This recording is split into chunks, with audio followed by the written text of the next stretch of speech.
Hello and welcome to Six Part. Today I'm gonna start a new series. What if Fem Deku had a magic quirk? If you enjoyed this video, please give it a big thumbs up, and to watch more videos like this, subscribe to my channel and turn that bell notification on so you never miss an upload. Now wasting no more time, let's begin. Another criminal on the loose in the city. Izumi believed that it was exhausting because it seemed like someone was showing off their peculiarity almost every day in an attempt to get away with something as trivial as a purse jacking. Izumi moaned as she heard Kamui call the villain an incarnation of evil. This is real life, not a shonen anime. She pushed her long hair out of her face and floated down after Mount Lady came flying in to knock out the villain. The small teen watched boredly from the air as Kamui Woods entered to stop the villain. Come on man, that's just cheesy.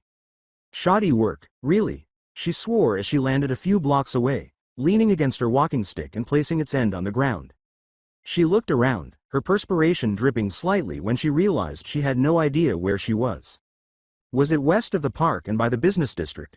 Or by the beach, she muttered faintly, oblivious to the people who were passing by, staring bewilderedly at the witch's hat she was periodically taking off and putting back on, or the black cloak she was wearing. As she twirled the staff in his hand and started to float once more, she sighed in frustration. Okay, I know it was near a park. But which one? Perhaps another aerial view would be helpful. Excuse me. As Kamui Woods approached with his hands on his hips, Izumi stopped her ascent and looked down. Do you have a permit to be using your quirk indiscriminately? She asked. Izumi, using her staff as a prop behind her, sat back in the air and said, no, but I don't have a quirk so you can continue your over-the-top protection of the populace from purse snatchers. As Izumi scratched her head in bewilderment, Kamui commanded, do you expect me to believe those blatant lies? And assumed a fighting stance? Izumi sighed and darted out of Kamui's grasp as the hero attempted to seize her, saying, I expect you to understand the truth when it's spoken. But perhaps my expectations were a little high. Get back here, villain. Villain? Izumi asked disrespectfully, I was just walking. She paused and looked down, floating, she sighed, just floating. She ducked back again as Kamui leapt at her. Dude, look, you're not catching me. Izumi said angrily, I haven't even done anything. She halted as a big hand abruptly closed around her. Before releasing her with a squeal, Mount Lady joyfully exclaimed, got her. She licked my hand. With a startled look, Izumi questioned, that's really all anyone has to do to get away from you? Before running off. Stop, villain. Izumi simply clenched her teeth and pushed her staff forward, saying, yeah, I'm done with this. She then clapped her hands against the staff and vanished in a dazzling burst of light. Where did she go? Mount Lady, did you see? No, let's search the area. As she walked down an alley with her hands hanging off her staff that she had resting across her shoulders, Izumi reappeared a few blocks away, complaining, assholes. She said, okay, now where were we? And trailed off when she heard something moving behind her. She turned to face the shadows that suddenly converged and attacked, smiling, what luck, I stumbled upon my quarry. After 45 minutes, pro-hero Death Arms discovered the remnants of a violent altercation that left claw marks on the walls and a small amount of blood on the floor. The hell happened here? He muttered as he examined the scene. You're going back to force before you realizes you're gone, Izumi said, examining the small glass ball that held the lower shadow demon. Honestly, one of these days they're going to give me a mission that isn't, find what amounts to my rabid dog. It got out. She sighed as she passed a grate and went beneath an overpass. Izumi only escapes being suffocated by sludge by a shiver running up her spine. What the hell?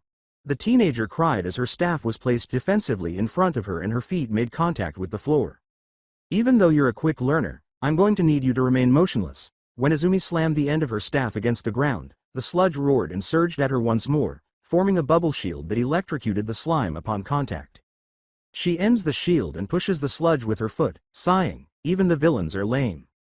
Citizen, do not be afraid, because I am. Oh, you beat him. Izumi raised her head and gave the big, muscular man in front of her a small smile. All might, she joyfully cheered. Young Midoriya, WHO. How are you, my girl? The man cried, abruptly embracing the girl. It's been years since I last saw you. As she regained her balance, Izumi laughed and said, I know, what are you doing in Mustafu? I assumed you would remain in Tokyo. I'm moving here because I'll be starting a job at UA next year. Oh, that's awesome. Perhaps we should restrain this individual or something? Gazing at the sludge that was gradually attempting to come together, Izumi posed the question. You're absolutely correct. Now, let's catch up. I assumed you and Hermit would be staying in the United States this year. declared All Might, bringing out 2 bottles of Coke and rapidly filling them with the sludge. As he followed All Might down the sidewalk, staff tucked between her legs and resting against her shoulder, Izumi shrugged and said, I had a change of plans. Mom wanted me to come back for high school, and since I finished my apprenticeship I came home early. Are you done yet? Hermit always talked about your training like you would be in it until after high school at least, All Might inquired, startled. Izumi pouted and crossed her arms, complaining, he's a perfectionist. He squeezed 4 years of training into 6 months. However, I finished every task, and the council has acknowledged me as a mage. Impressive, if I remember correctly, then you've jumped several rankings, All Might whistled. Yeah, Hermit says I have a vast amount of mana that helps, but it just sounds creepy to say that. Well, it's good to see people I used to work with, so I'm glad you're back. Have you thought about your high school choices yet? All Might chuckled. As they arrived at one of the main roads, Izumi laughed and said, Of course I have. You know I want to be a hero, and UA is the best there is. Excellent response. Well, it's been nice catching up, young Midoriya. Do try and get your mentor to come by next time he's in Japan, All Might said, pausing for a moment. I'll inform him. See you, All Might. Izumi waved him away as the big man burst into the air, saying, Now that's a hero. Izumi sighed, turning around and seeing an agitated Kamui Woods right away. Would it cheer you up if I told you that I knew All Might personally?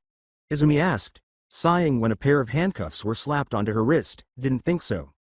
The day Inko Midoriya learned that her daughter had access to a magical world was the happiest day of her life. But in situations like these, she wished she had a quirk instead. The investigator pointedly glared at her and said, Your daughter is classified as quirkless yet can levitate at will. Lying on federal forms is a felony, ma'am. Inko helplessly remarked, I understand that, sir, but you see, we didn't lie. She really is quirkless. You want us to think that she teleported after fleeing from 2 superheroes? With disbelief, another investigator inquired. As the door opened, she paused and said, No, it doesn't make sense. But, Tsukachi. Inko exclaimed, Thank God you're here. Tsukachi turned to the investigators and grinned, saying, Gentlemen, this case has been deemed closed. I apologize for being a little late. I came as soon as I heard Inko. We aren't done. Yes, you are, he said, setting a document on the table in front of them. This is from the Department of Defense, and in all honesty, you two don't need to know. He said that any questions about Izumi Midoriya and her abilities are classified and must be known. You think we'll just abandon everything like that? One exploded. The girl was observed in broad daylight, using her quirk or whatever it was, with no consequences. With ease, Tsukachi said, Miss Midoriya, let's go pick up your daughter. I assure you she will be reprimanded. Following Tsukachi, Inko stood and bowed respectfully to the investigators before making her way down the hall. I am so sorry for the trouble, Tsukachi, Inko said. Don't worry about it, Tsukachi said with a laugh. I was told that the council had given Izumi a final mission and that she would return today. To be honest, I didn't think Kamui would arrest her. What was the purpose of that? Izumi is clearly underage. Do heroes typically apprehend young people? Did Inko ask. Well, this may have something to do with some less than respectful things your daughter had to say about Kamui and Mount Lady. Inko sighs, of course it is. They entered the jail's booking area and observed Izumi sitting with multiple officers, twirling cards between her fingers. Izumi said to the rookie holding the card, Okay, so memorize that card, don't forget it, toss it straight up. The man threw the card into the air, and it immediately flew into the deck, the cards falling over Izuku's arms and shoulders into the other hand and shuffling itself multiple times as Izumi hummed, Now this is where the magic happens. Izumi threw her hand out, causing the cards to fly against the window until only one was left, hanging against the glass, and asked, Is this your card? As everyone else laughed, the man exclaimed, Amazing, kid, how do you do it? It's all in the wrists. Izumi grinned as the cards effortlessly returned to her grasp. If you have a straight jacket, I can show you how to get out of it. When Inko called, her daughter froze. Izumi. Izumi laughed uneasily and said, Oh hey mom, what brings you here? Along with the officers, Inko squinted at her daughter and asked, Can you guys just put my back into the holding cell or? And you will be writing an apology to Kamui Woods. Yes, ma'am. And Mount Lady, I didn't speak to her at all. Her hand was licked by you, fair. After opening the apartment door and letting her daughter enter, Inko sighed and gave her a big hug, saying, I'm glad you're home. But if you don't stop giving me heart attacks, she exclaimed. Izumi laughed and gave her mother a hug in return, saying, "It's not my fault Kamui heard me. I promise I was only trying to watch the fight." "Honestly, why were you just floating over a villain fight?" she said, shaking a finger at her as she walked into the kitchen. "It was your fault for even being around them." "This little bastard is what I was looking for. Little shit has been shadow jumping all over Japan and getting into all kinds of mischief, all because Dagda didn't want to tell Force that he had let the damned thing out," Izumi said, pointing to the lesser demon in the glass ball. "Well, either way, you didn't need to flaunt your magic so carelessly. I know Hermit's warned you about that." Yeah, I know." Izumi sighed, leaning her staff against the wall and sitting at the table. "I truly apologize. Typically, heroes who see me only issue a warning regarding the use of my quirk." A wooden spoon landed on Izumi's knuckles, causing her to wince. Kamui was acting like an extra bit of an asshole. With the spoon raised in a warning, Inko remarked, "That's the third time you've cursed in front of me." "Sorry Mom." She turned back to the stove and turned it on, sniffing. "HMPH, I'll be having words with Hermit about that too." "Where is he?" "Still in the US. After he finished my apprenticeship he went off on some mission to look into some weird magical signatures in Nevada. I came back since I wasn't a part of the mission." As she started preparing lunch, Inko worriedly said, "Hopefully he doesn't hurt himself."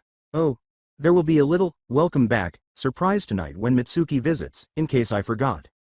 "Please let me opt out of that," Izumi moaned. "I'd really rather not deal with Bakugo just yet," she pleaded. "Since you were 7 years old, you two have not seen one another. You must be eager to see your friend." Izumi muttered, "I don't think I'll be friendly with him because we haven't been friends since we were 4 moms." "I'm sorry Izumi, but Mitsuki really wants to see you, and you know how she gets." "Yeah. Fine, I'll stick around for dinner, but I'm not hiding anything," she warned. Izumi smiled as she asked, "Do you ever? Lunch will be ready soon, so why don't you go take care of that demon in the meantime?"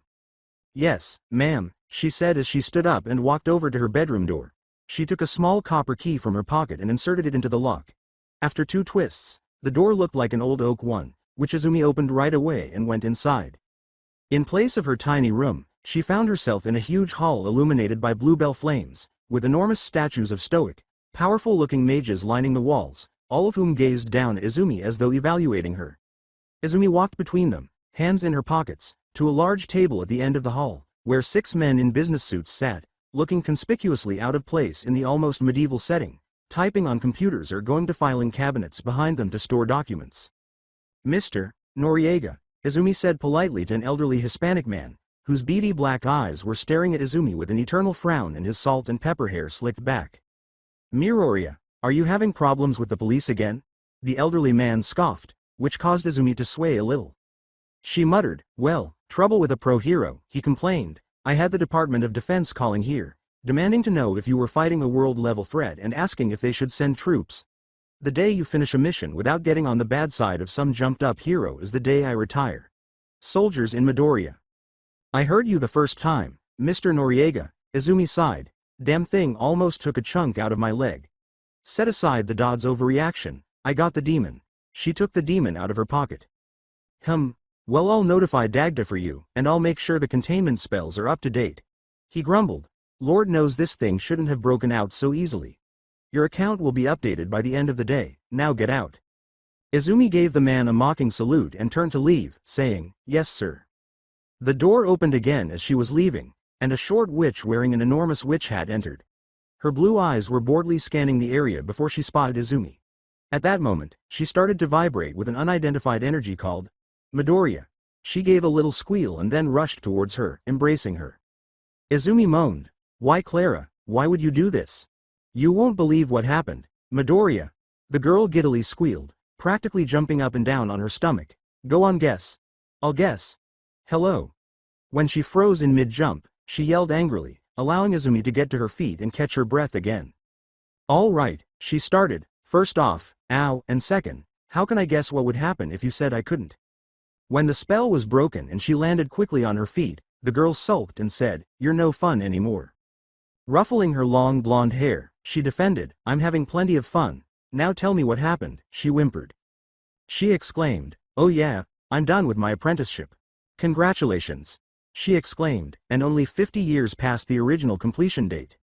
Elder Greybeard just needed to loosen up a bit, she said. rolling her eyes and twitching her pointed ears. It's not my fault you humans don't know how to deal with explosions.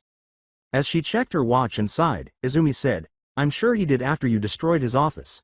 I gotta get back home, Mom's got lunch ready. She asked with hope, can we hang out later? And skipped with her as she made her way to the door. Izumi put her key in again and said, I have a family gathering tonight, but we can hang out tomorrow.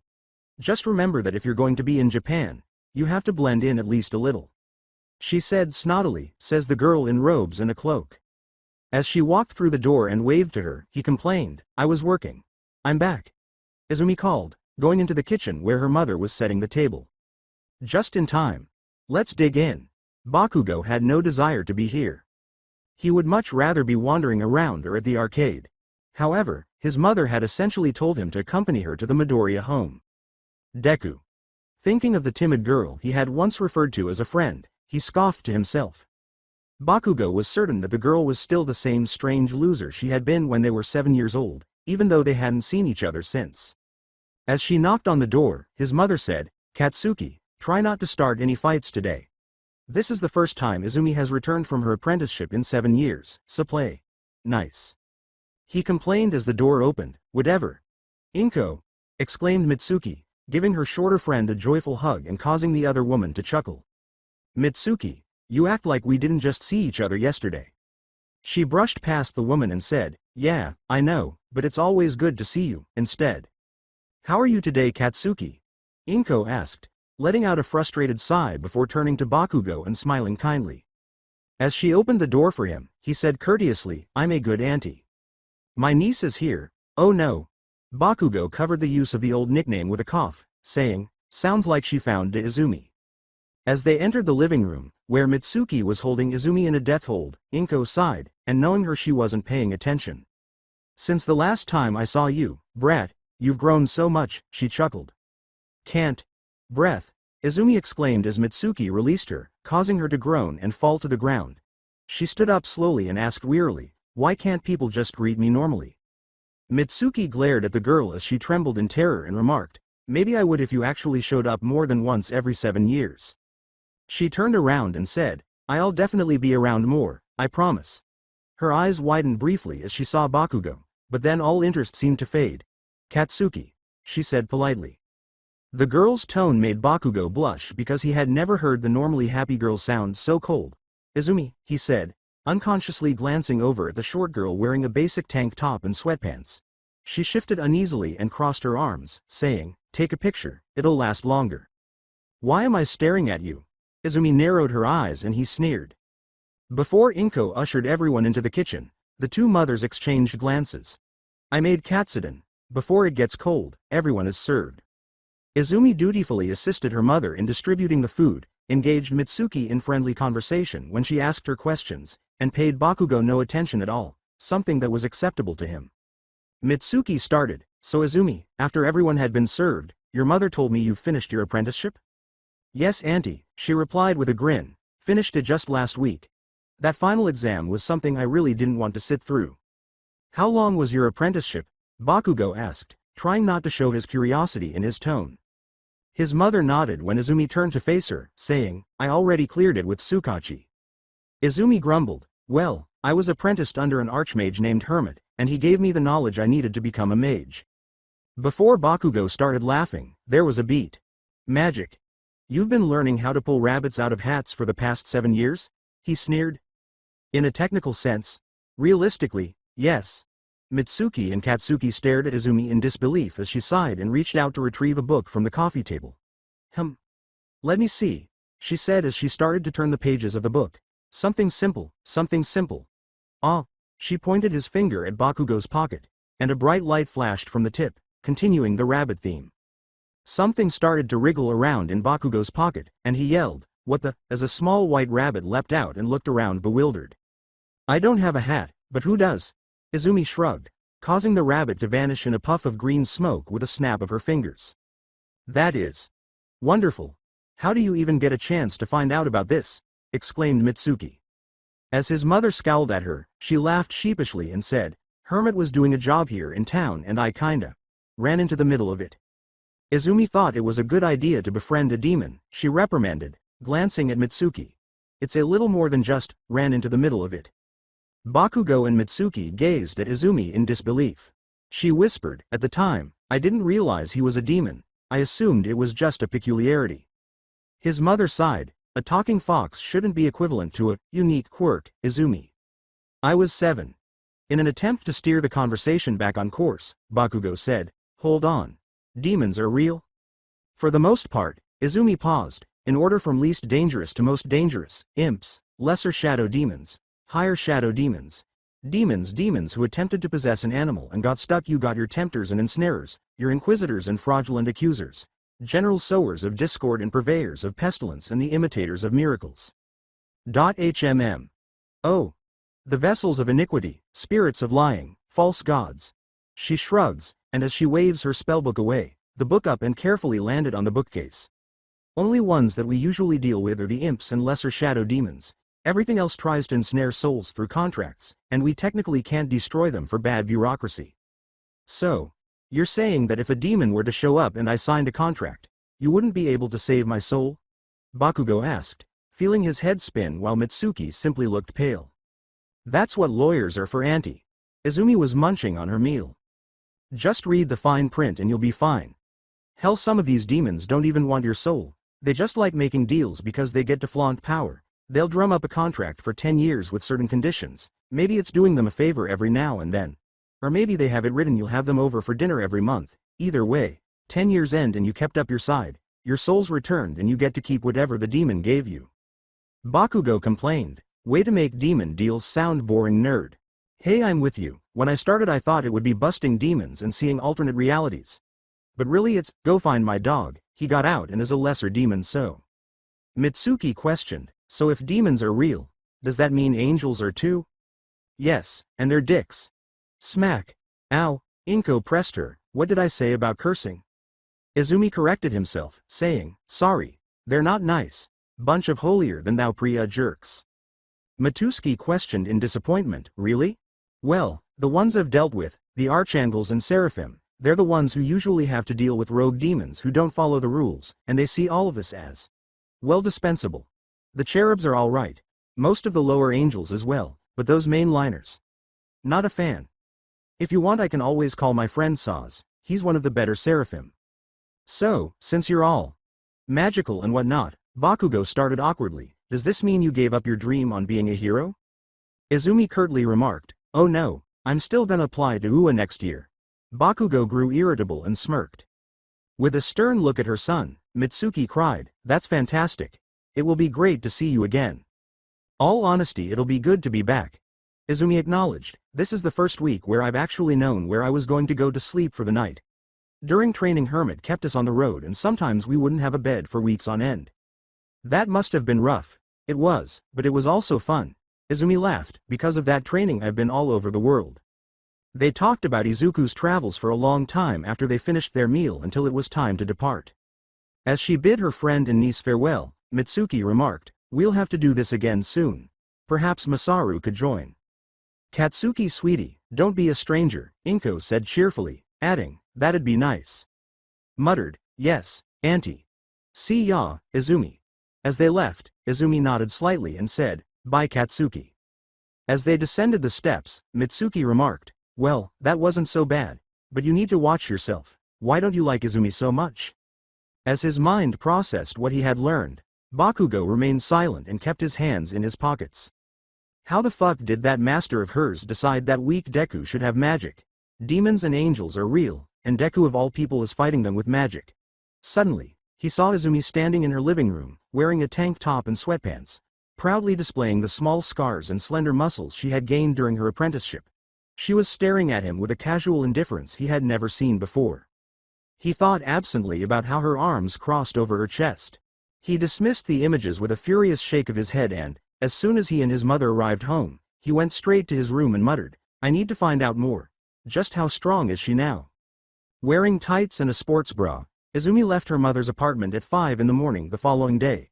She plugged in her earphones and chose a playlist from her phone. As she hurried down the apartment steps and started to jog briskly down the sidewalk, an English song started playing on her earphones, the opening sirens of Indestructible by Disturbed filling her ears. She maintained this pace until she arrived at the park, where she started to pick up the pace.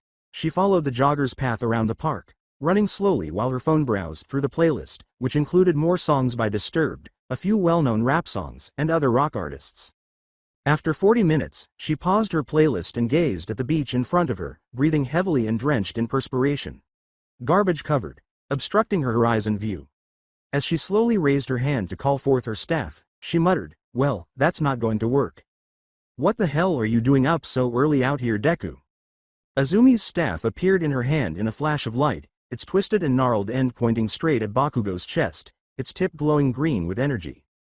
Bakugo, on the other hand, didn't even bat an eyelid as he gazed at her, his gaze darting over her attire before settling on her eyes and remarking, "Pretty early." She brought her staff back slowly and said, "Well, you know what they say about early birds." "Well, what are you doing out so early?" she asked. He sneered, "Know what they say about early birds." Izumi turned to the beach, her eyes narrowing slightly, but she didn't rise to the bait. Bakugo frowned and remarked, "The place is a mess because of the tides and illegal dumping." She said, "It's a shame, isn't it?" without turning to face him. "If they took care of it, this beach would be beautiful." Bakugo sneered, "Hey, good luck persuading anyone." To Bakugo's barely disguised astonishment, she tapped her staff to the ground and slowly raised it into the air, saying, "The only person I need to convince of anything is myself." Bakugo, wanting to see what was happening, followed as fast as he could, mostly following the last bits of trash because Izumi was flying too fast for him to keep up with her. "Summa nantis inquisquilias," she said, pointing her staff at the trash, smiling when it all started to lift up, not a single piece left behind.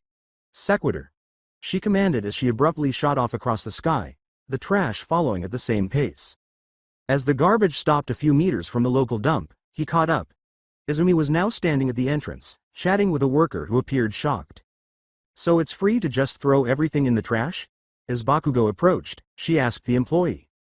The man slowly removed his hat and said, "Not at all." He added, "If you want us to pay you for the scrap metal, we'll deduct 10% of the total amount as a service fee." She smiled and said, "That's okay, I don't need the money." "Well then just drop it all off anywhere I guess." She bowed and said, "Thank you sir." Then she turned around and leveled her staff at the trash and called, "Locum constituendum." Immediately after, the trash started to flow into the dump, sorting by materials into the appropriate pile until nothing was left.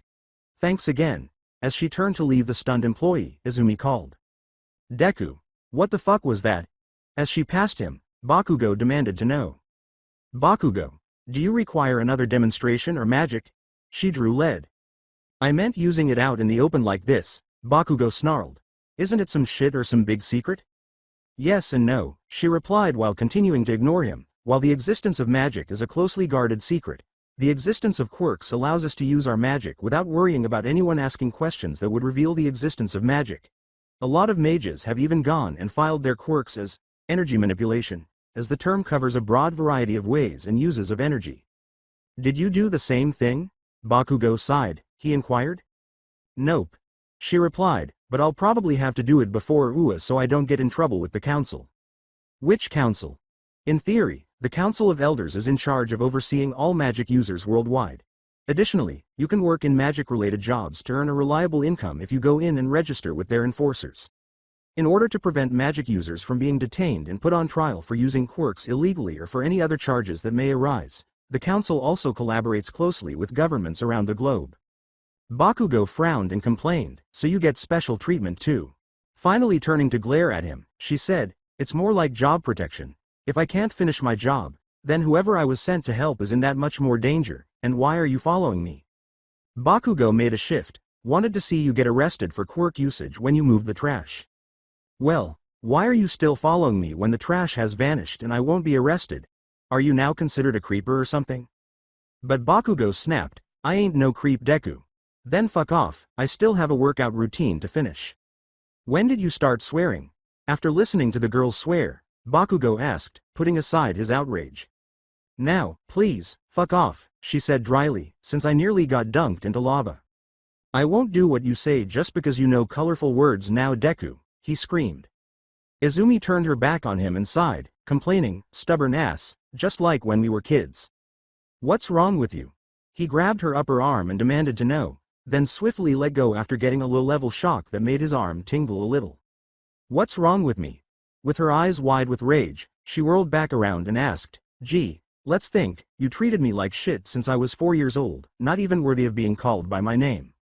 You chased me down every day after school just to beat me up, you destroyed my homework, threw my sketchbook into a river, and you were the main reason I was shunned by my classmates until I left. What the fuck is wrong with me? You have the audacity to ask me now.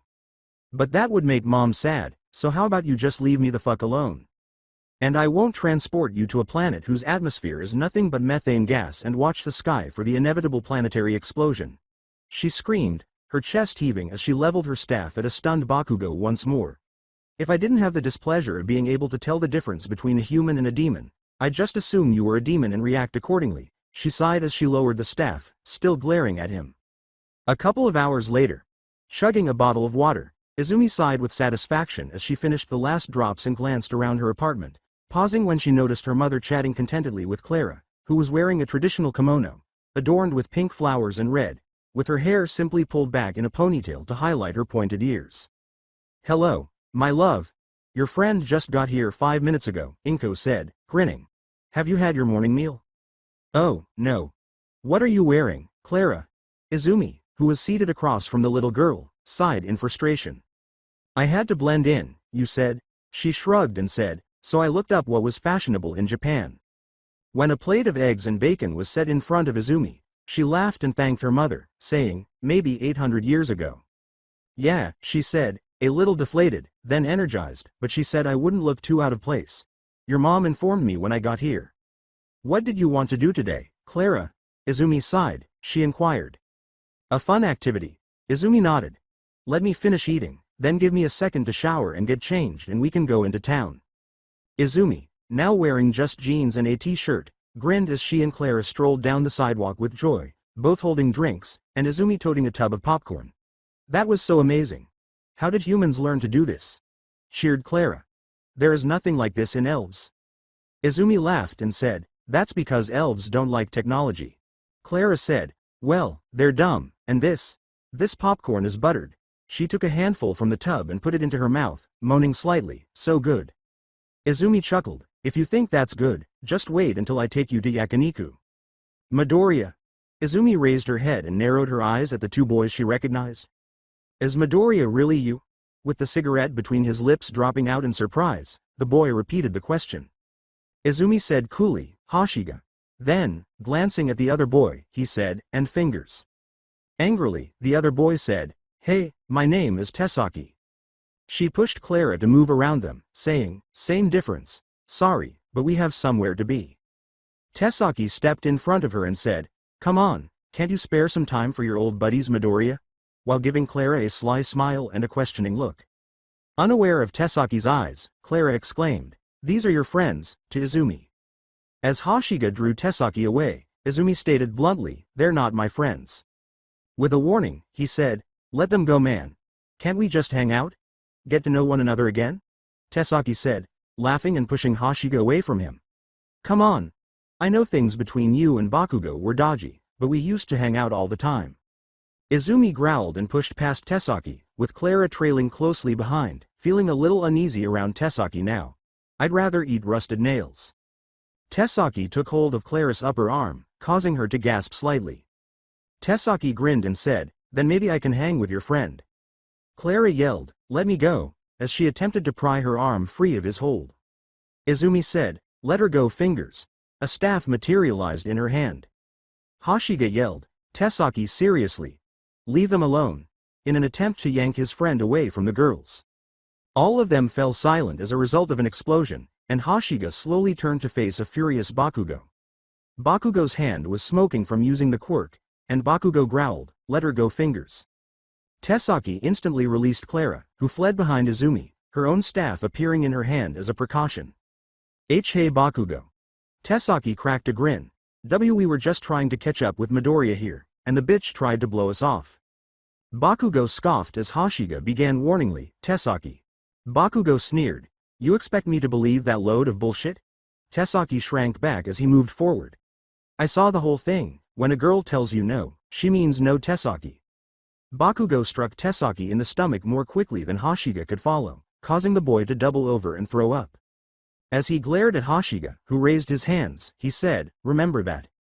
Bakugo frowned as Hashiga said, "Don't look at me bro, I was trying to stop him too." Looking at Izumi, he complained, "Try harder next time idiot." After a moment of staring, Izumi gave a slight nod, and her staff vanished as she turned to face Clara. "Let's get to yakiniku, okay?" he said.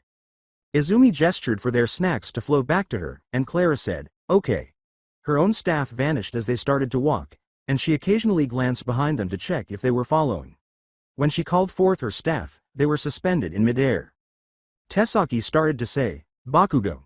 Bro, I'm sorry," but was struck across the jaw once more. "If there's one thing I hate in this world, it's sleazy pieces of shit like you who won't take no for an answer." Bakugo growled, staring down at his former companion. "As it is, you should feel relieved. If I hadn't have come along, then Deku would have clobbered your ass." Bakugo was still kneeling on the ground when Tesaki ground out, glaring at him, "She's a quirkless nobody." Looking curiously back down the alley where the two girls had gone, Hashiga deadpanned, "That other girl did too, come to think of it. That quirkless nobody somehow brought a tree branch into her hands and had her snacks floating in the air." Bakugo walked away from Tesaki with Hashiga in tow and sternly asked, "What? You think Deku was gone for 7 years for shits and giggles or something?" Noting that Tesaki was also following them, rubbing his chin and tending to his bruised ego, Hashiga shrugged and said, "Figured she went to go stay with her dad in the US. Bakugo glared at Hashiga, asking, "How do you know her pops was in the US? Hashiga sighed, "What can I say? I had a bit of a crush on her back then, because I would listen to her when she would talk with us back when we were kids." Now, for a moment, Hashiga froze, staring at Bakugo, who appeared to be calm and uninterested. However, Hashiga had been observing Bakugo since they were 4 years old, so he was able to recognize the subtle clues that accompanied him. He was furious, as evidenced by the way his right eye twitched and his voice dropped 2 octaves. "Now, PSSSH. When Bakugo nodded, Hashiga sighed with relief and laughed it off. "No way, man, you know I'm dating Coco." "Bakugo, how about you? Do you have a thing for the oddball, residential freak?" Tesaki inquired. Bakugo looked back at him and asked, "Who said you could follow me?" "What?" Bakugo snarled, "Let me make this clear, fingers." His hand rose and slammed into his chest, causing Tesaki to scream in agony. Bakugo hissed at him as he fell against the wall, saying, "As I mentioned, I detest sleazeballs, and the way you were staring at that blonde girl doesn't sit right with me." He leaned in, causing Tesaki to whimper a little, and said, "And if you try again, I'll make sure the biggest piece of you they find is your pinky toe." He stepped back, saying, "Now get the fuck out of my sight." Tesaki wasted no time in hurrying away, never turning around while Hashiga took out his pack of cigarettes and pressed one to his lips. "Impressive, think he pissed himself?" he said, avoiding a look at Bakugo. Bakugo glared at Hashiga and grunted, "More than likely. You got a problem with what I just did?" Dude was completely out of line back there, so no way, man. I would have if you hadn't done it. After giving a nod of approval, Bakugo and Hashiga resumed their stroll. "So, are you attracted to Midoriya? No, are you certain? Want me to send you flying to Kingdom Come? Yes, you are certain?" As Izumi braided Clara's hair, she hummed softly. At the moment, the little elf was absorbed in watching an older All Might cartoon on TV. Izumi sighed, a little envious, "Your hair is so nice, I wish I could get it like this." Clara tried not to turn to face her friend, who was still holding her hair in her hands, but she said, "But your hair is nice too. I like how it's all fluffy and curly." Looking in the mirror, Izumi saw that her hair was past her shoulders, curly and fluffy, but it also had more tangles than she could count. She had come to terms with them after breaking the 6th indestructible comb in it. "Yeah, but it's hard to take care of, it's full of knots." "Well, there's this magical item called the indestructible cone. If you finish that sentence I will transport you to the center of Angmar and let them arrest you for public indecency." When Izumi finished braiding her hair, Clara's pout quickly vanished as she exclaimed, "It looks so good," as she gazed at the twin tails and laughed. Izumi climbed into her bed and said, "Okay, it's getting late so let's get some sleep alright?" Clara leapt on the little pull-out bed that was typically beneath Izumi's.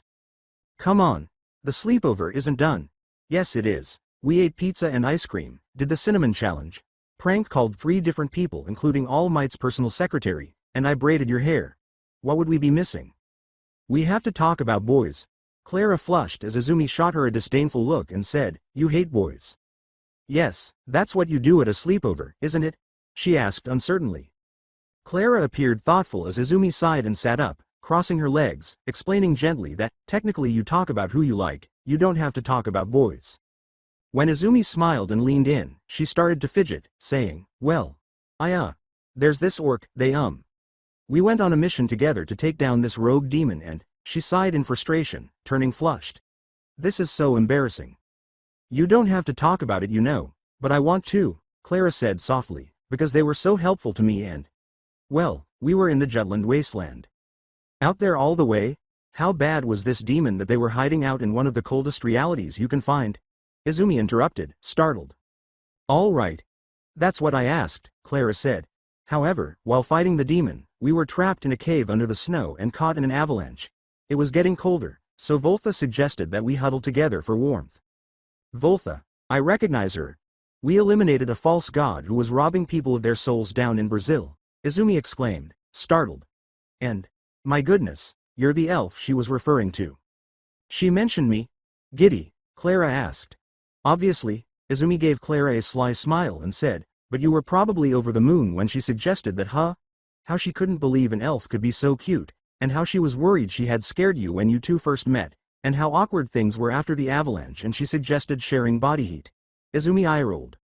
I thought she was joking at first," Clara sighed, "and then she said she was serious and I got so embarrassed." Izumi boastfully remarked, "But you still cuddled with her." "We didn't share a hug. We were huddled together for warmth," Clara said hastily. From what I remember, Voltha said you two fell asleep with you being the little spoon and Voltha being the big spoon." "I wasn't." "You drooled on her chest." Clara reddened and covered her face, crying. "I was so afraid she would think I was disgusting that I couldn't even look her in the eye the next day." Izumi teased, "So, Voltha the Valiant, that's who you're crushing on." Izumi laughed. She said she thought it was cute. "Yeah," said Clara glumly. Curiosity prompted Izumi to inquire, "Why do you sound so bummed out?" "I basically confirmed that she likes you too." "Yeah, but, well, you know how my family is." Izumi sighed. "Oh, right. You see, even though Clara was the fifth daughter of the queen, Islanzandi, who ruled the woodland realm, held her to a different standard than the majority of regular elves, so she was essentially a princess. And that also applied to the people she identified with. Since Islanzandi respected all practitioners of the art equally and was aware that Izumi was a witch, she was spared the majority of the scrutiny. However, if Izumi had been a normal person, Islanzandi would have threatened to disown her daughter if she had allowed her to become friends. The queen believed that only elves were deserving of friendship with her daughter. Additionally, Voltha frequently collaborated with mages to counter threats. She herself was not a mage. Instead, he was one of the few warriors who weren't magic and had been given permission to work for the council.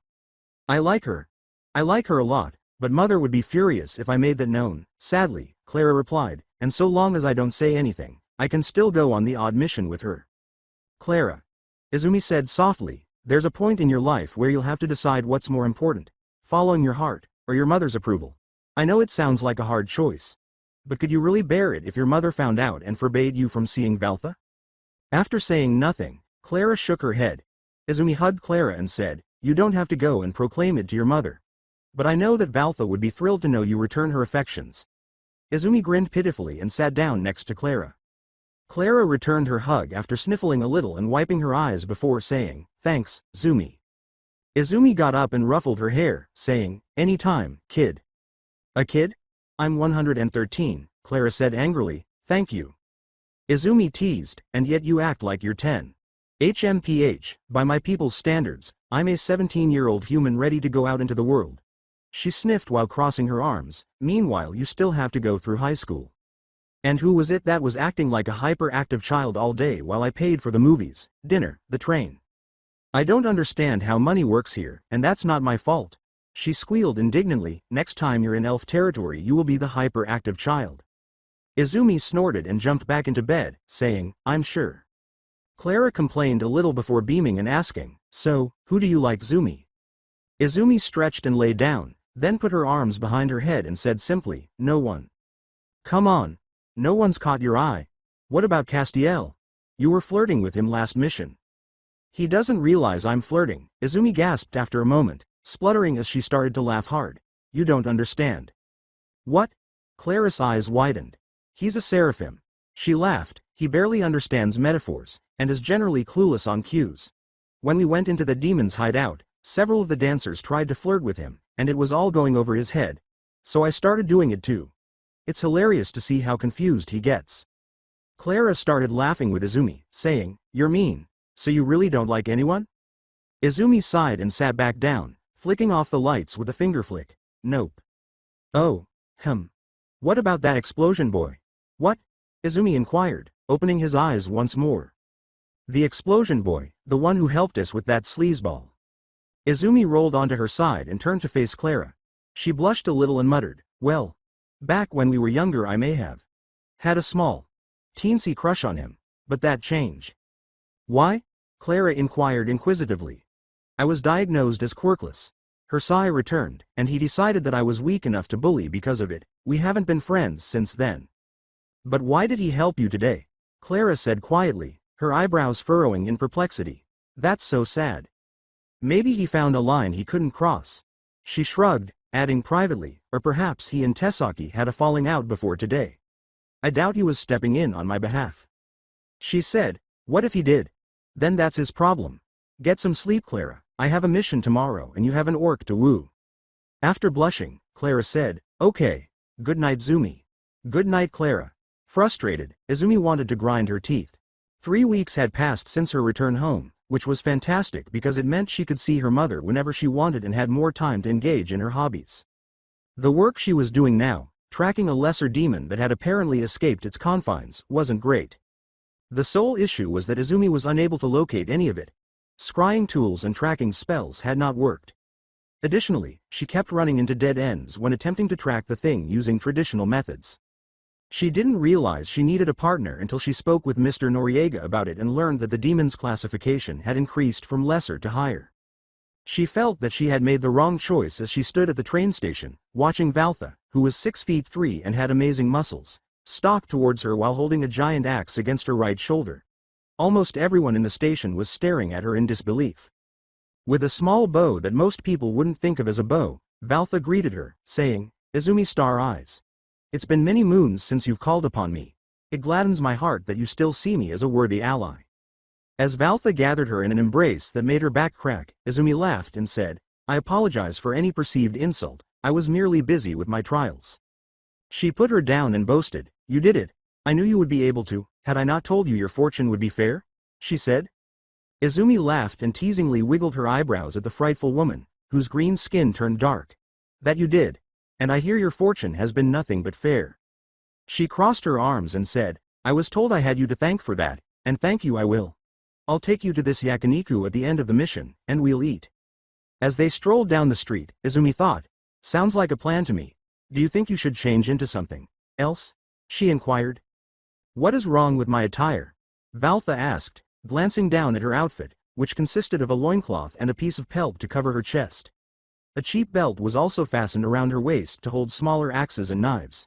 They have never been an issue when we have worked together in the past, she said, tapping her worn leather boots against a nearby wall. And even though you're not the most risque person, you do tend to attract a lot of attention, Izumi explained, before we were deep in the Amazon. She sighed, while I admit my choice of garb is out of place, I will not change, for I have no shame in my appearance. Izumi sighed, I wish I had your confidence.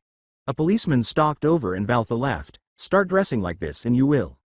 With an important swell in his chest, he said, Ma'am, I'm going to have to ask you to disarm yourself. Valtha sighed, HMPH, Najer has rugga.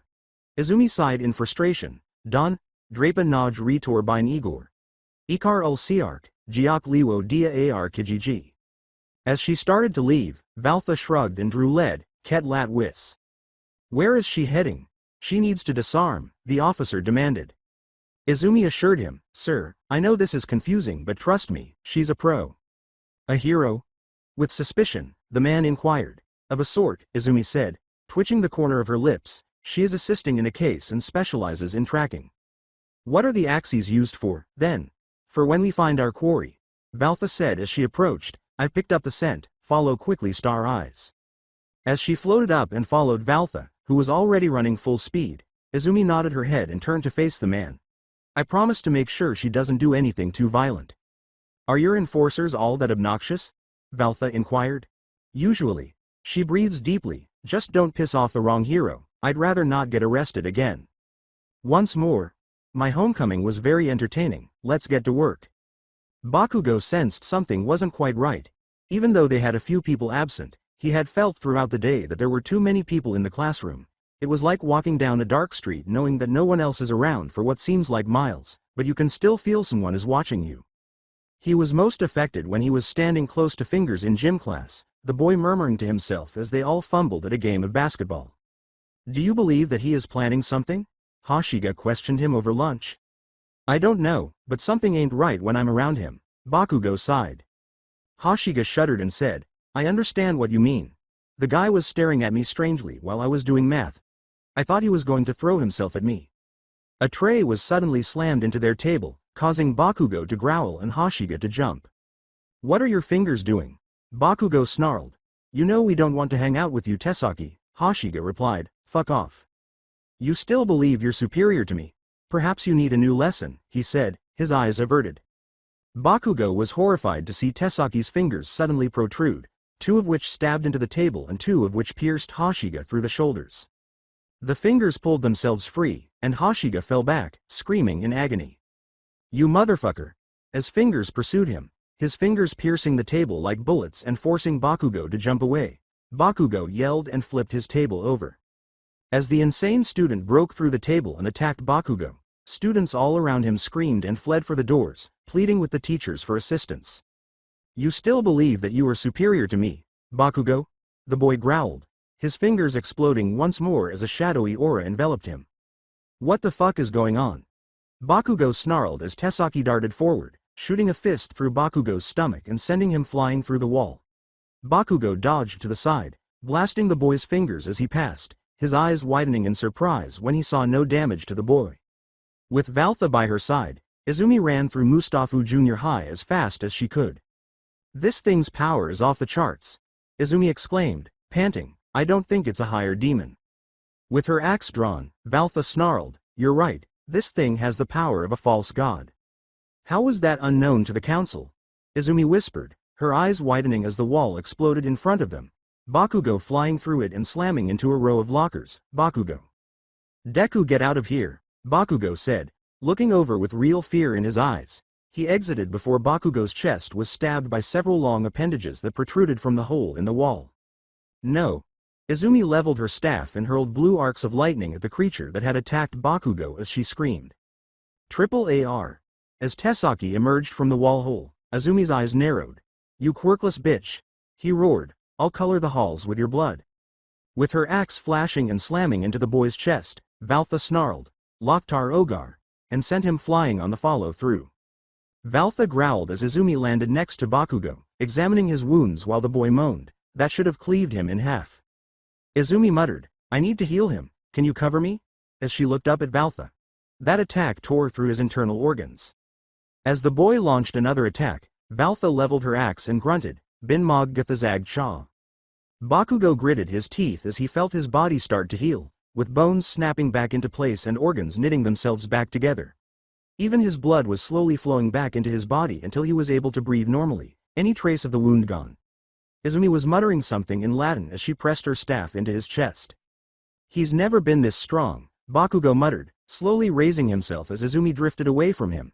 It's like he's possessed. As she watched Valtha get swatted away as if it were nothing, Izumi said, he's fixated on you, you need to run.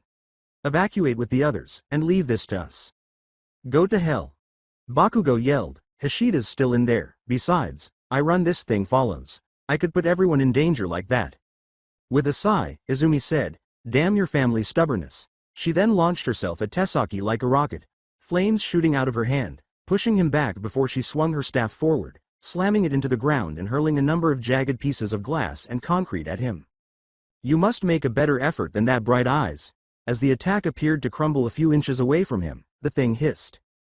As Valtha ran back in, Izumi muttered, it can't be. Morgoth. You were thrown into the abyss. Valtha growled, slamming her axe into the demon's arm with no damage from the blade as she leapt back. He laughed. It's amazing what having a few high-ranking friends can do for you. This boy's power is underpowered and simple, but when combined with my strength, it becomes useful all of a sudden. Fuck off and die, you demon nerd. He roared in agony as Bakugo materialized out of nowhere, launching him backward with a blast from both hands. As he proceeded in the direction of Hashiga, he snapped. Izumi sprang forward to cover Bakugo, conjuring an energy shield. Her eyes widened as the shield broke, forcing her to duck out of the way. Morgoth growled, fingers shooting out again, but Valtha stopped them with her axe. We require reinforcements. Izumi yelled. Where's your friend? Valtha flipped back to prevent another assault as she asked. As Bakugo arrived at Hashiga, the boy was still on the ground, looking deathly pale, and Izumi yelled, He's not my friend. He then darted forward, causing the floor to peel up and thwarting an attack that was headed for Bakugo. He needs an ambulance. Is there no way you could cure him? Izumi slammed her staff into the ground, forming an ice wall that stopped multiple fireballs from Tesaki's mouth, and Bakugo snapped, flinching back. I apologize, but as I yell useless shit from the sidelines, would you like to battle the interdimensional false god demon? Bakugo snarled and picked up Hashiga, saying, I understand, I'll get him out. Aquam te re mi obsequi. She screeched as she lifted her staff into the air, complaining, first smart thing you've said this entire time. After a brief period of semi-darkness, thousands of gallons of water poured through the windows and into the room. This won't hold him long, go. Izumi called to Bakugo, who fled into the hall and made it to the stairs as Izumi struggled to contain Tesaki. Her eyes were glowing a pure green as she appeared to control the water with her staff, swamping him with it and suspending him in midair inside a giant sphere of water. Morgoth roared, You're nothing without your master girl, as the water appeared to burst into jagged ice spikes. As Izumi made another energy shield, Valtha hid behind the stainless steel counter and vaulted over the cafeteria's serving station. The strain of holding it is causing the nose to start bleeding. And to think I was let out for this, Morgoth giggled, I get to kill you too, and then that Bakugo Brad to fulfill the contract, and as a bonus I get to keep this one's soul after I kill him, ah. You haven't changed a bit over the years, have you? Izumi fell to her knees in relief at the weary, drawling voice. Sensei, she muttered as Morgoth turned to face the doors and a tall, willowy man entered the room wearing a faded blue pair of jeans, a plain white t-shirt, and an old leather trench coat. His silver hair, held down by a wide-brimmed hat, cascaded down his shoulders and nearly to his hip, and he had a wand in his hand that was deathly white and composed of bone. All of that power and skill, and all you care about is collecting a single soul. Morgoth growled, Hermit. Nice move, by the way, slipping back onto Earth in America and hopping all over the globe before settling in the land of Kami. I wouldn't have been able to track you as quick as I did had Tsukuyomi not contacted me about you. His violet eyes turned to Izumi, who was struggling to get up. How foolish are you to go after a false god with only Valtha as backup? He was classified as a lesser demon before today, when the council changed it to a higher demon. Looking at Morgoth, Hermit's eyes narrowed and he muttered, Someone freed you. As fire consumed his hands, Morgoth roared, Finally you begin to understand, and charged directly at Hermit. As he ducked the attack, Hermit commanded, Izumi, purification field. His wand rose, causing multiple rebars to shoot out of the surrounding concrete, wrapping around Morgoth and securing him. Izumi exclaimed, Right, as she threw all of her energy into her staff while holding it in both hands. Valtha leapt over the counter and did the same with her axe. As they slammed their tools into the ground, they yelled, Purify, together. The room instantly took on a blue glow, and Morgoth started to scream as smoke and steam rose from his body. He signed the contract, he growled, stumbling forward, You won't eject me from him so easily. Hermit pointed his wand at Morgoth and droning, And you already stated that you would break the contract upon completion. Descendir dolor, demonum. With a twist of his wand, Morgoth was yanked away from Tesaki, who instantly fell to the ground. The horned demon glared at Hermit as the man threw his wand into the ground, the point piercing it. The improvised chains that the Hermit had imprisoned him in were abruptly being pulled into it by multiple chains that appeared from the portal, and Morgoth started to scream as a fiery portal appeared beneath him. Morgoth screamed, I will strip your flesh off of your bones with my bare hands when I get out, just before the portal slammed shut and regular life resumed. Hermit brought his wand back to his hand and corrected, If. He was looking down at the sigil that was now burned into the concrete, If you get out. Izumi sighed as she walked slowly up to her teacher, saying, That was close. Valtha thanked Hermit for his assistance, saying, "We would have been dead if you hadn't shown when you did." "We're all lucky I came here when I did," Hermit added. "Had Tsukuyomi not sensed Morgoth's dark energy, I very well may have still been in Chile looking for any traces of him." Izumi looked up at her teacher and knelt down by the sigil, her hand moving over it. "But one thing still needs to be answered." Izumi muttered, "Who freed Morgoth? And why did they want us dead?" "Not us, you." "Correction. Whoever did this made sure to give you false information to make you think you were facing a lesser or higher demon. Perhaps hoping you would face both alone." Hermit told Valtha, looking worriedly at her. "But they didn't count on you calling for backup." Valtha thought about it. "Had I not been here, you would have surely been dead." Izumi exclaimed in exasperation, "But who would want me dead, other than Morgoth?" "We'll need to alert of this development," Hermit murmured, "and hope he can track down whoever it is before they cover their tracks." "I suppose we should explain this real quick," Hermit moaned as he heard rushing feet. He flicked his wand at Tesaki and floated him over while Izumi summoned an imp and whispered into its ear. "Luckily the boy isn't injured." As several officers and heroes rushed into the lunch, he said, "About time you've all shown up." He drawled, floating Tesaki towards them, saying, "You're lucky the boy wasn't harmed." "The boy?" Death Arms asked in confusion. "We were told he was the villain attacking people." As he put the boy down, Hermit remarked, "We assumed the same thing when we arrived."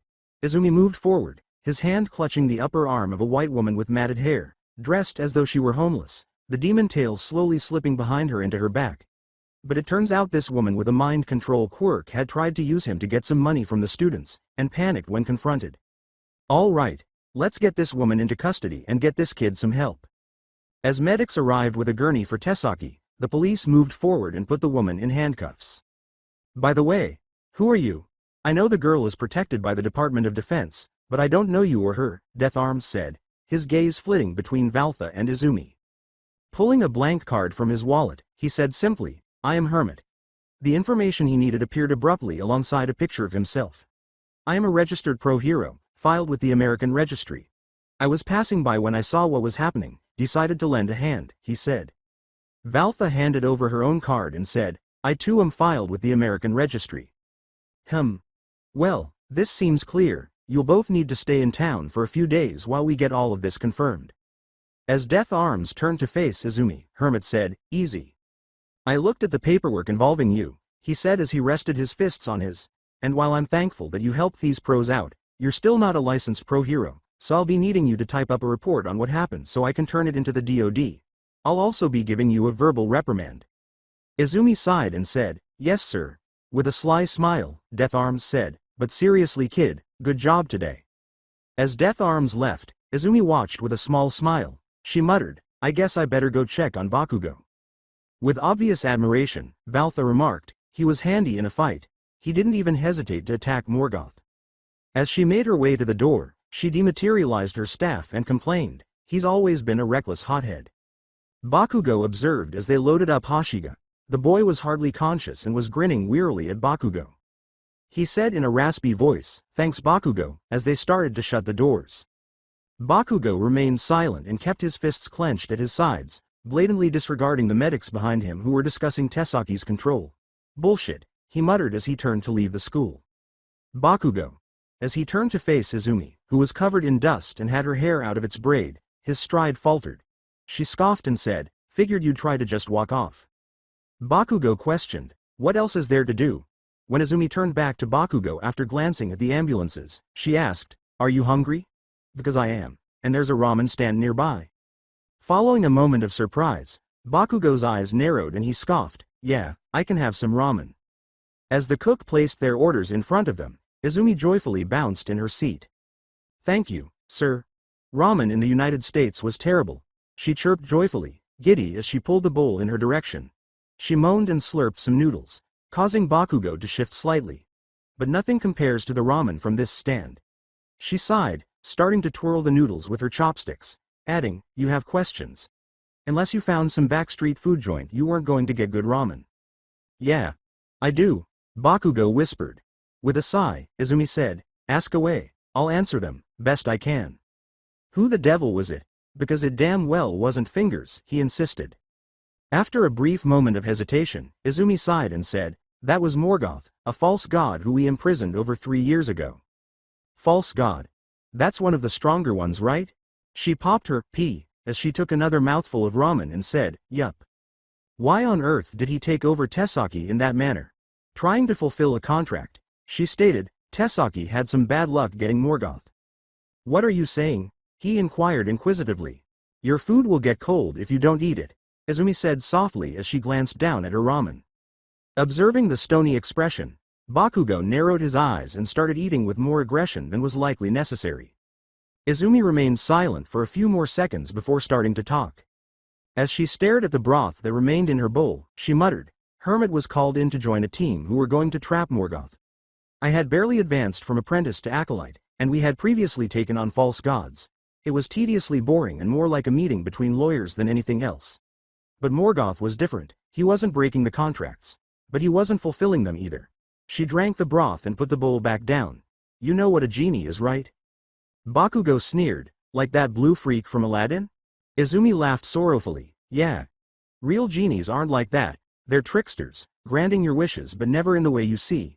Like if I were to wish for $1,000,000, I was wishing for the money, but a genie would interpret it literally and I'd have 1,000,000 deer. Her pupils widened. Morgoth was doing the same thing. But why? He inquired. Because when he fulfilled the contract, he would get their soul. She murmured, usually when they died, but if they were to die while completing the contract then that was fine as well. When the council found out about what Morgoth was doing, they put together a team to subdue and capture him. 15 mages, and 30 warriors from several clans spanning 3 dimensions went to capture him. Only 4 survived. She glanced at Bakugo. I'm assuming Tesaki's contract was to defeat you, or something along those lines. Otherwise he would have just killed you and moved on. Tesaki was fixated on being better than me while under the demon freak's control. Bakugo murmured. That fixation probably saved your life. Izumi told him, and what gave us the chance to purify and descend him without additional backup. Looking back at his empty bowl of ramen, Bakugo said, you healed me as well. But it didn't feel like any kind of healing quirk I've encountered. With a weary smile, Izumi said, that's because I technically rewound time. Fucking what? I made a little temporal anomaly over your body and rewound time to before you were injured. Give or take a few minutes, Izumi said, rolling her eyes. Your injuries were bad. Had I used normal healing magic, then you would have died and I would have been drained of energy. Bakugo shuddered, that's why it felt like everything just came back together. Didn't I save your ass? She inquired. Bakugo gave her a rare smile and she returned it, saying, hey. Guess so. They both paused and turned away from one another, saying, anyway, thank you. If you hadn't gotten there when you did. Izumi muttered as she fiddled absently with her hair, don't worry about it. Take it as an apology. I was a bitch last time we ran into each other. Izumi looked at Bakugo in shock as he muttered, I deserved every bit of that rant. I'm an asshole, and I hate to admit when I'm wrong but, he moaned, I started talking about our childhood with Chompers, and he had quite a bit to say about it. And, Izumi nudged him. And I was a bratty little jerk who shouldn't have treated you like I did, Bakugo murmured. And, he growled and clenched his chopsticks until they cracked, saying, and I should have told my mom how the teachers were treating you so the bullying and favoritism would stop, and I shouldn't have thought I was such hot shit just because of my quirk. Still not hearing the magic words. Please accept my apologies, okay? She started to clap sarcastically, and he snapped, turning to glare at her. She pretended to cheer, he can be taught, ladies and gentlemen. She laughed as he complained, HMPH, I think I liked you better when you would blush and stutter anytime I looked near you. She sighed and got up to pay for their meal, saying, I'm sorry, Bakugo, but you're not off the hook yet. He laughed. Figured, he said. She said cautiously, but I can. Ease up a bit. I won't agitate or treat you with animosity. And I'll put an end to the curse I put on your phone and stop staring at you whenever we cross paths. When I'm trying to study, this damn thing quakes, and you did what? She shrugged and laughed as she flew through the air to avoid his attempts to lunge for her, saying, it was the most passive-aggressive curse I could think of. You're dead, zombie, are you here when I get my hands on you?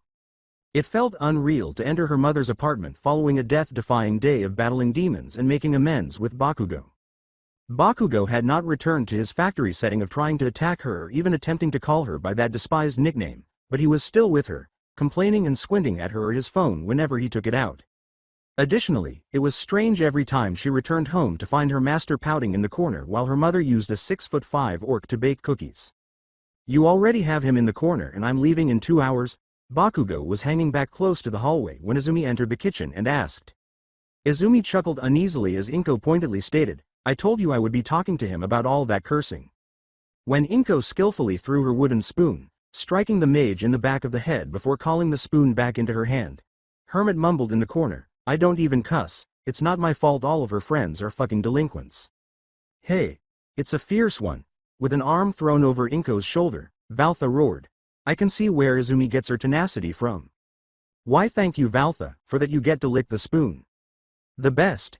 As Inko left, Valtha applauded and leaned in Midoriya's direction, asking, what does that mean?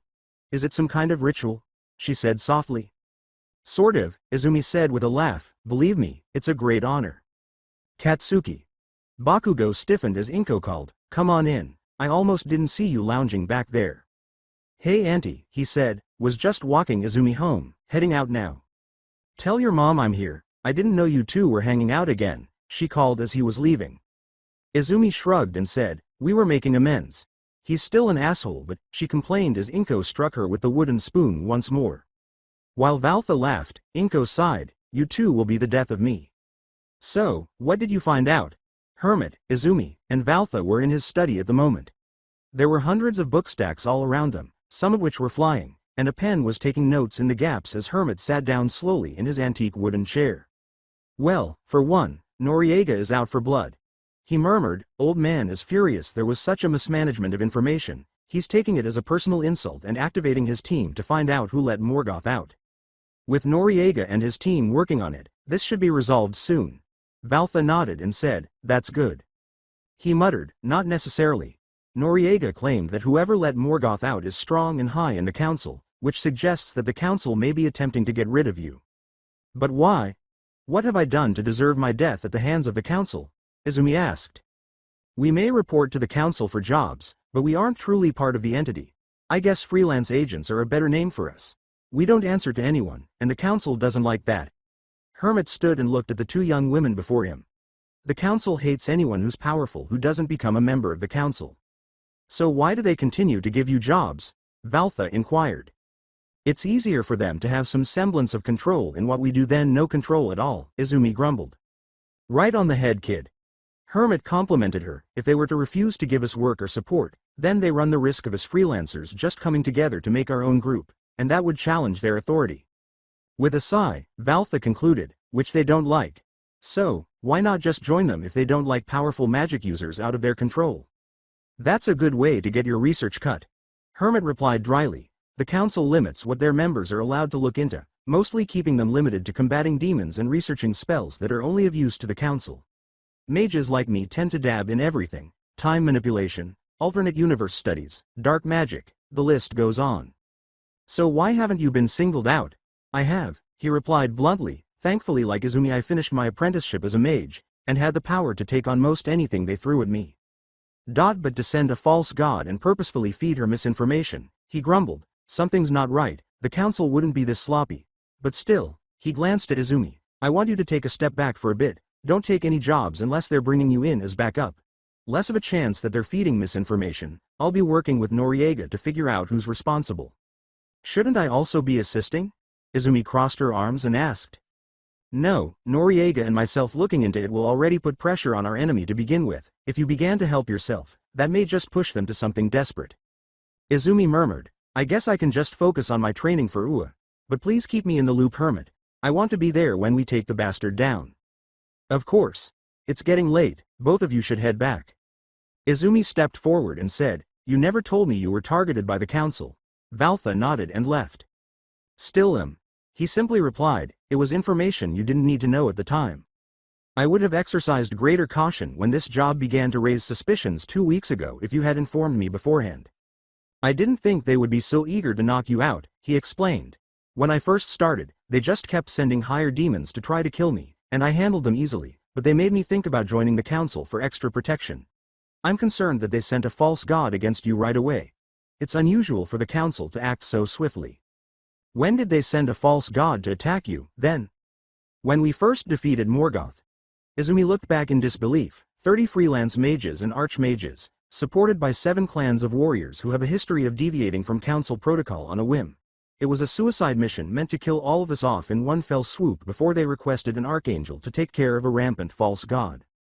But we defeated him and eliminated their cover story, Izumi murmured, and we just defeated him again, and with considerably lesser numbers. We only defeated him because the contract limited what he could do. Hermit grumbled, had he been unbounded, we would have all died today, including your friend. He's not she interrupted, smirking a little, this is terrible, Hermit. What if they choose to disregard all nuances and send hit wizards to my house? What if my mother is targeted? Valtha organizes her orcs and the elves to march to war against the council after they refuse to do so. He shakes his head, saying, the council wouldn't risk an all-out war. He walks towards her and places a hand on her shoulder, saying, put it from your mind for now, worrying about it won't help anything. This is in addition to any freelance magic user who witnesses a newly dubbed mage being killed by the council because she is too powerful. She sighed and took a step back, saying, okay, be careful, Hermit. She left the study and returned to her apartment as the door vanished, and he laughed, I should be telling you that. Hermit sighed and sat down, thinking, maybe a council is exactly what we need, to himself. Order of translations. He has courage, don't kill him for being stupid. Begin the search, I will deal with this, as you wish. I will protect you. The land's water obeys my orders. Descend in pain demon. It bored Izumi Midoriya. Because of whoever sent Morgoth after her, she had 2 more weeks until the exam and was unable to do anything.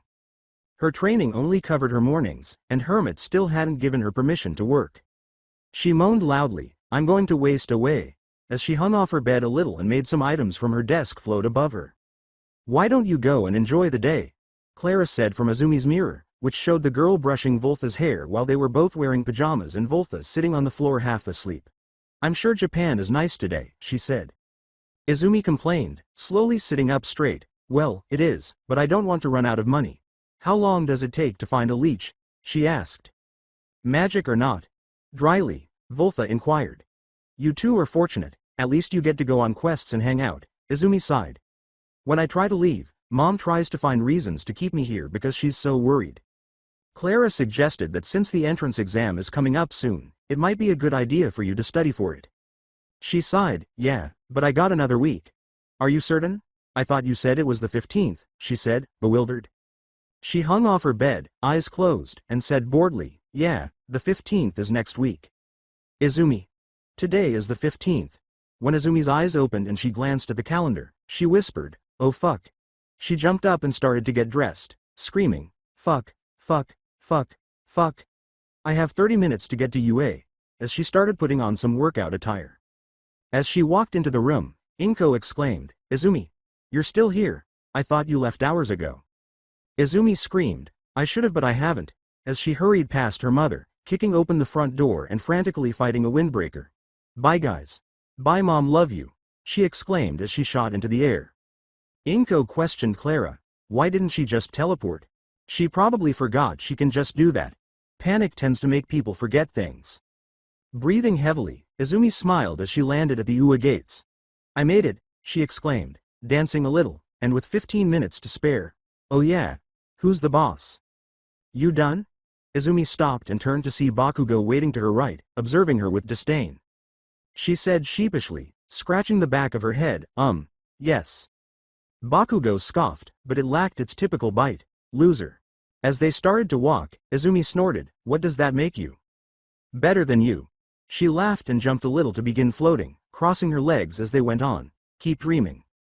He shoved his hands roughly in his pocket and complained, show off.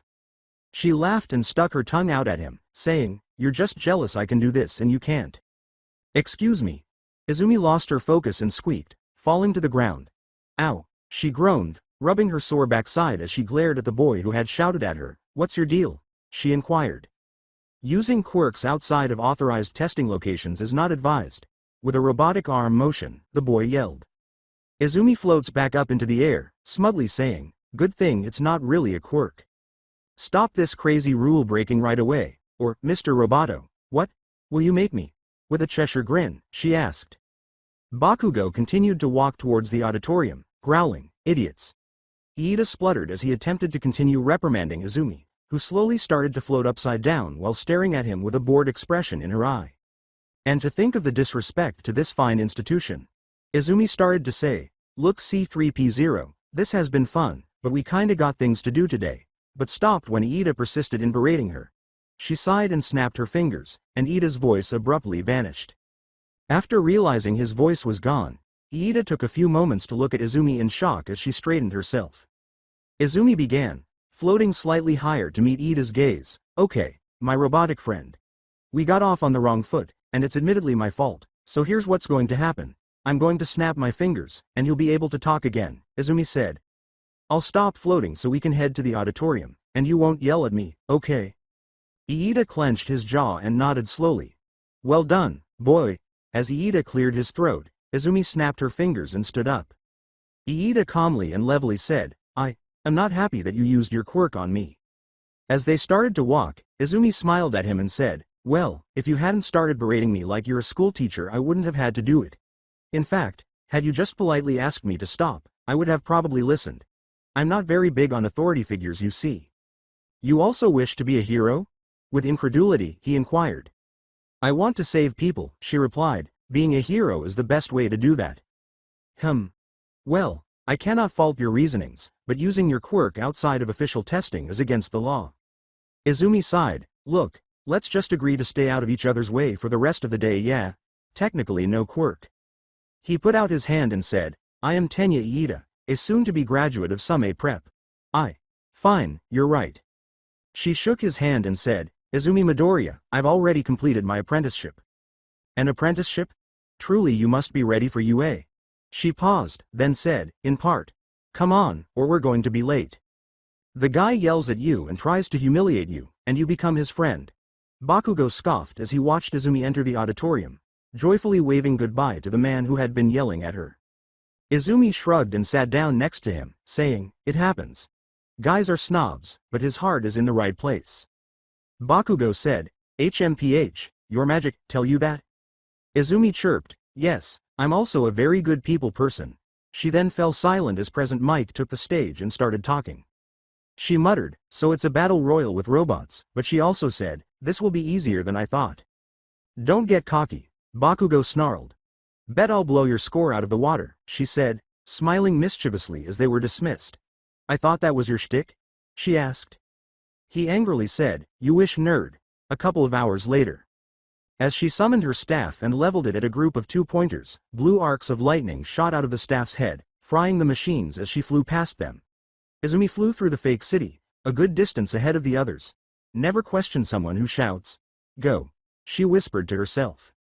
She plunged beneath a 3-pointer's arm and sprayed her hand with flames until it was reduced to molten slag. Then, with a flick of her wrist, she leveled her staff at another group of bots and said, "Contundito." She sighed. You'd think a world-renowned school like this would have better physicals. She smiled when the bots appeared to crumple like tin cans being stepped on, saying, "Truly easy." Toshinori laughed at the girl's bored expression as he observed Izumi effortlessly destroying the battle bots, saying, "Looks like we have some superpowered prospects." "Indeed," Nezu replied. Looking at the child, the girl's been in some trouble lately, mostly for using her quirk in public. Kamui Wood was especially vocal about her disrespect. "Kamui needs to relax." Midnight sighed, "I've heard nothing but good things about her from Death Arms. She would have been a shoe-in for a recommendation if she had gone to school in Japan." Cementos added, "But she was home-schooled while traveling." Snipes reminded him, and maintained high marks the entire time. "She'll need to be guided carefully. She seems to have a disdain for most heroes who are in the public eye," 13 added. "Let's see how she handles the gimmick. This was way too easy," Izumi complained as she floated calmly down to the street, raising a 3-pointer into the air, spinning it like a top and sending it crashing into 2 1-pointers. She sighed boredly as she did this. She sighs, "There's no point in destroying it, and I have more than enough points." She turned around slowly and cringed at an explosion. And 0-pointer is a big fuck-off robot, of course. She flew back into the sky, determined to just fly back to the gates. "Help." Izumi looked back slowly and froze. A girl was trapped in the debris. She could see the 0-pointer stumbling in her direction. Izumi yelled, "Shit no, I got you," and shot back at the girl, removing the debris from her leg with a pointed finger and picking her up while flying away from the 0-pointer. Don't worry, you're safe. She exclaimed, glancing at the girl. You are incredibly cute. Do you think I can get your number after this? Watch out. With barely avoiding the zero-pointer's swipe, Izumi glanced up and swiftly spiraled out of the way, saying, it's locked on. We'll have to outmaneuver it until the time stops. The girl grabbed Izumi and yelled, how do you know it'll stop, as they ducked under the zero-pointer once more. Izumi swiftly explained as she flew between its legs, observing it from behind. They wouldn't have it attacking after the exam is over. That's counterproductive. If I have to, I can destroy it, but that could seriously drain my strength. I'd rather just evade. Time's up. Izumi smiled at the girl in her arms as the zero-pointer stumbled to a slow stop. See? She trailed off as she heard the loud grinding of metal on metal, looked up, and swore as the zero-pointer started moving again. What I tell ya, so, about your number, she said. Wait. This is meant to end. Izumi tried her best to avoid the lumbering attacks as the girl sobbed. I understand, but it's not, as the robot's fist edge clipped her shoulder and tore a gash in her shirt and the skin underneath. Izumi snarled and flinched. Damn it, I need to set you down or we're both dead. She shot between the thing's legs once more and landed next to Iida. Midoriya. Are you okay? Izumi spun around to gaze at the zero-pointer as Iida asked, removing the girl from her. Return. I was locked by the bots. For some reason, she called to the others, sighing as she lifted off into the sky again as the zero-pointer approached them slowly. Try this on for size, big boy. She growled, lifting her staff, summoning staves of magic. Several staves of various designs materialized in front of her with a dazzling flash of light. She flicked her wrist to launch the staves into the air, which pierced the ground near the zero-pointer. 5-layered magic circle. A holy song. Izumi yelled as 5 enormous circles, each with a unique color and pattern, materialized above the zero-pointer. A burst of potent magical energy descended from the sky with a roar. A few smaller applicants were blown back entirely, but Iida protected the injured girl from the powerful concussive winds created by the devastating explosion. They all looked up as the wind subsided and were astounded to see that the zero-pointer had been totally destroyed, leaving a perfect circular pit where it had once stood. Iida looked up at Izumi and whispered, wow, that power is amazing. She's not slowing down, he yelled, gesturing to the mage's tumbling body. She must have fainted from the stress, exclaimed someone else. Throw me. Iida noticed that the girl in his arms now weighed nothing as she pressed her fingers together, a pink light gleaming. She yelled, throw me, once more, and this time Iida obeyed, gasping as the girl shot through the air, colliding with Izumi in midair and using her quirk on the unconscious girl. The girl's quirk came to an end as they slowly floated back down to the ground. Izumi muttered, her eyes slightly open as she laughed feebly, nice catch, beautiful. I really know how to pick 'em, hey, she said. As the others ran up, the girl sighed as Izumi passed out and puked on the street next to her. Iida called, are you two okay? As he slid to a stop next to them. All Might then leapt to the ground above them, the pro gazing in wonder at the remains of the zero-pointer before delivering his famous speech. Have no fear, young ones. Because I am here. How is SHE? We need to get her to the infirmary, the girl said shakily. She passed out. Izumi's sleeping form caught Nezu's attention as Recovery Girl entered. The elderly woman sighed, is there any progress in learning what happened with the zero-pointer? She's exhausted, as if she hasn't slept in 2 weeks. There's really nothing I can do but let her rest. None, sadly, Nezu murmured. There are still remains from the robot, but the few scraps that are left after Ms. Midoriya's attack tell us little to nothing about how it was tampered with. The two older heroes were silent as they gazed at the girl, neither of them looking up as the door opened, and the Recovery Girl sighed, I'm sure the media will love that. Did she not go overboard? A low drawl prompted both heroes to swiftly turn and gaze at Hermit. Who could you be? Nezu inquired while covertly pressing a button on his phone to notify any teachers in the vicinity of a security breach. My name is Hermit, he said, passing the two heroes and standing next to Izumi's bed. I am this one's mentor. Isawa and Present Mike appeared in the doorway, and Recovery Girl asked, how did you arrive so fast? After Nezu held up a paw, she said, the girl's mother said it'd be another 15 minutes before she got here. I have certain privileges. He sighed, turning to Nezu, what happened? Nezu started, a sabotaged combat droid targeted your student. It pursued her even after its fail-safes were triggered, which shouldn't have happened, as if by magic. Primary Nezu, maybe we should continue this conversation in your office, we have a lot to discuss, he said, causing Nezu to tense but nod. Are you suggesting that you are aware of what transpired with that zero-pointer? With his capture scarf still in place, Isawa posed the question. Yes, he replied, I didn't think they would move against her with that many mundane around, but it can't be helped now. Isawa, come with me, you need to hear this as much as I do. Mike, stay here with the girl, just in case. After a few hours, Izumi awoke and sat up in the hospital bed, blearily rubbing her eyes. I'm amazed. Mom. As her mother encircled her in a bone-crushing embrace, Izumi let out a cry. They explained what transpired to me. Are you okay? Yes, I have a few bruises and scrapes, but other than that, I'm fine. Oh no, how is the lovely girl I saved? Smack. Ow. What did I say about swearing to you? Inko grabbed her daughter's ear and twisted it, demanding to know. I apologize, Izumi whimpered. As she entered, the recovery girl sighed and said, well, you two certainly are lively. How are you feeling, dearie? She flopped back on the bed and remarked, like I just ran around Shizuoka all day and didn't stop for water or food. I know it was a risky situation, but you still need to exercise caution, the young heroine said sternly, that would be the exhaustion from overusing your quirk. Yes ma'am. She sulked before becoming a little more animated. Is everyone okay? I did sacred song, but I'm not sure if it destroyed the bot or not, she inquired anxiously. As he entered, Hermit said, everyone is fine, you took quick action to prevent it. She muttered, well, that's a relief, but why was it attempting to kill me? Funnily enough, I don't know. The Hermit said, I checked the area, and there was no magical residue. She moaned, great, so now mundanes want me dead. He assured her, for the time being, it's best that you go home, and don't leave until you hear from me. Not necessarily, I haven't ruled out possession. Fine. Could you help me move? Anything else? Hermit sighed and withdrew his wand, opening a portal to her mother's car. That'll be about it, thanks. While studying the self-proclaimed magician, Nezu and Isawa observed the young girl limping home from the principal's office. Do you believe him? Isawa asked. Yes, he has no reason to lie to us, but magic?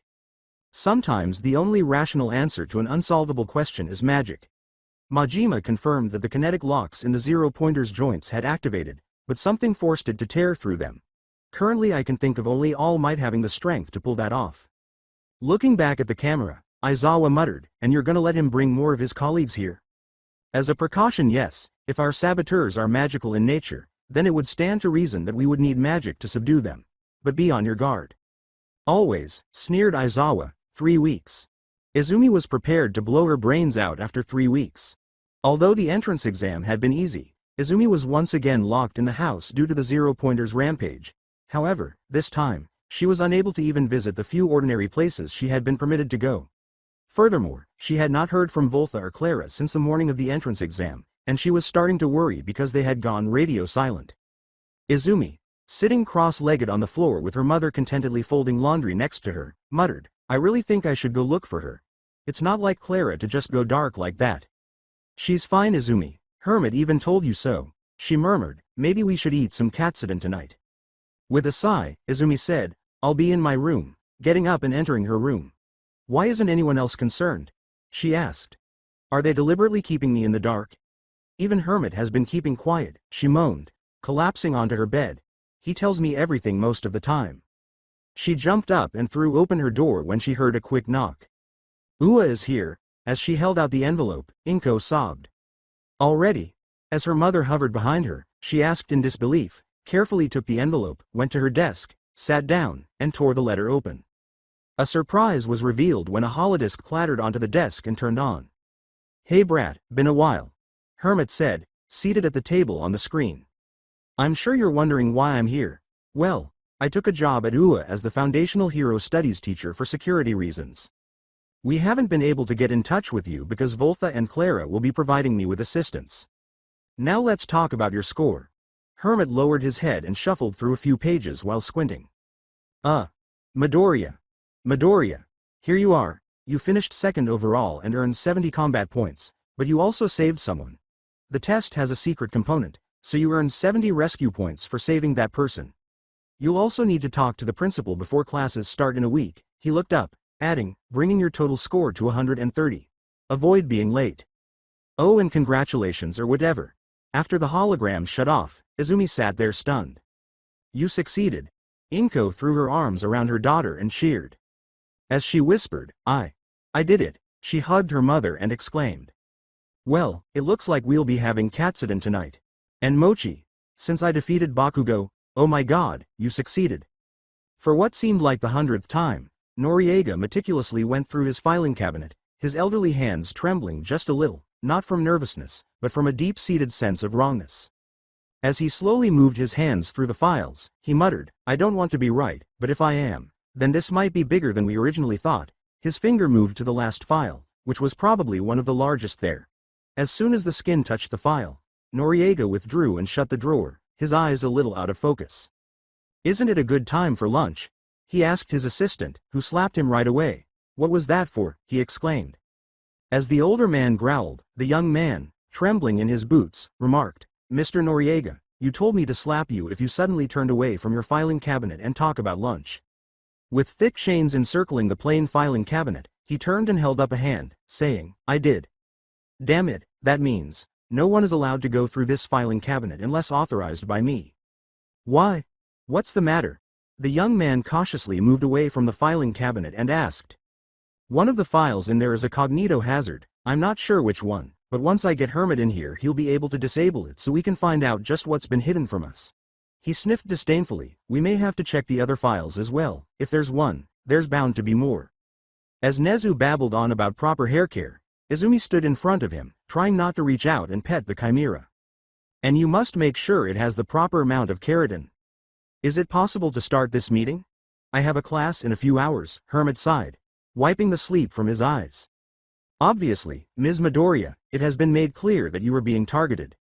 The question of who is doing it and why is still up for debate, but for the time being, our top priority is keeping you safe so you can attend class. In order to achieve this, we have taken the initiative to appoint Hermit, Voltha the Valiant, and Clara the Elf as the foundational hero studies teachers. They will be alert for anything pertaining to magic, while the other teachers will concentrate on the everyday. You get it? Her response was, yes sir. Also, as the first-year representative, you will be required to give the sportsman's oath at the sports festival, so be prepared for that. What's the sportsman's oath? Izumi blinked, she inquired. I'm not entirely sure. Nezu laughed out loud, usually the representative just says whatever comes to mind, it changes every year. Great, she let out a frustrated sigh. Well, I think that's everything for now, so why don't you run along to your homeroom? Yes, sir, she muttered as she left. Nezu turned to Hermit and said, have we found any more information on who is targeting her? Not yet, but Noriega sent me an urgent message, said he found something. I'll be checking out this afternoon, I'll keep you posted. Please do. Izumi stopped at the doors and inhaled deeply before opening them, then wanted to shut them again right away. Get your feet off the desk. Fuck off, Izumi yelled, both of you can it. Iida and Bakugo turned to face her. First day and you're already picking fights, Bakugo? She grinned as the boy narrowed his eyes at her. He growled, 4 eyes started it. Well, I'm ending it. Shake hands like adults or I'll restrain you both upside down to the ceiling with your hands stuck together until you do. Bakugo turned to Iida and held out his hand while complaining, saying, let's just bury the fucking hatchet. Before turning to face Izumi, Iida shook Bakugo's hand and said, it's good to see you out and about, but I was worried you were hurt after your fight with the zero-pointer. Even though your words are vulgar and inappropriate, I agree. She said snidely, please, I just needed a nap. Hey, you made it. As she turned around, Izumi's smile grew wider. Uraraka blushed as she practically purred, well, if it isn't the cute girl from the exam. Yes, she said, laughing nervously, I'm so happy you're all right. They said you just needed to sleep, but I was afraid you were hurt. Izumi put an arm around Uraraka and said, nope, all fine thanks to you, which caused the blush to deepen. If you're here to make friends then leave. It took you all 8 seconds to quiet down, in the future you'll do so faster, understand? A student said as he turned to face the door, where a man wearing a yellow sleeping bag was slowly getting to his feet. Izumi inquired cautiously, and who are you? Now put these on. I'm Shota Isawa, your homeroom teacher. Izumi grunted as a rather large sack hit her, and upon opening it, she discovered more than a dozen UA gym uniforms. Hurry up, once you're dressed meet me on the athletic field. The class was left a little perplexed as the man left. Izumi pulled out a uniform and sighed, welp, let's get going. A peculiar anxiety test? Exactly. Isawa stated, in the past, You were subjected to a state examination to ascertain your physical location only. The use of quirks was prohibited.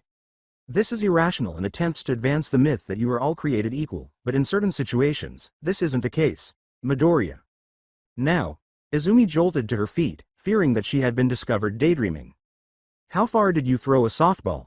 She laughed uncomfortably and said, well, I haven't really been in middle school these past few years, but I think I could get a good 50 meters. He threw a strangely shaped ball at her, which she caught with ease, saying, try again, and this time, use your quirk. You can do anything you want, just don't leave the circle. After giving it some thought, Izumi nodded and moved forward, holding out her hand while flinching at the sound of glass breaking throughout the grounds. Sorry, she said as her staff smashed into her hands.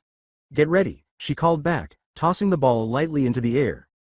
When it remained in the air, she raised her eyebrows because, unbeknownst to them, several tiny magical circles were forming on the ball's surface. All right, let's see, she said, holding her staff like a bat and idly pointing with her finger into the distance. Isawa yelled, hurry up, she jumped a little.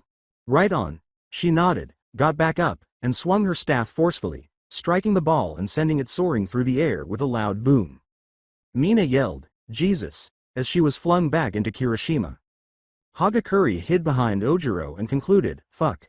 As she leveled her staff at the quickly falling ball, Izumi smiled and yelled, concussive force, which sent multiple energy beams out of her staff. Keep watching. Each one made contact with the ball and propelled it a bit farther. Isawa showed them the outcome of Izumi's throw and said, you all need to think outside the box, and go beyond, plus ultra. They all exclaimed, 14 kilometers, as Izumi grinned smugly at Bakugo, which made the explosion user furious.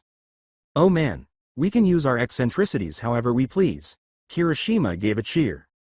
This is going to be a lot of fun, Mina cried out. Are you having fun? Uraraka and Izumi both shuddered at their teacher's tone and appearance.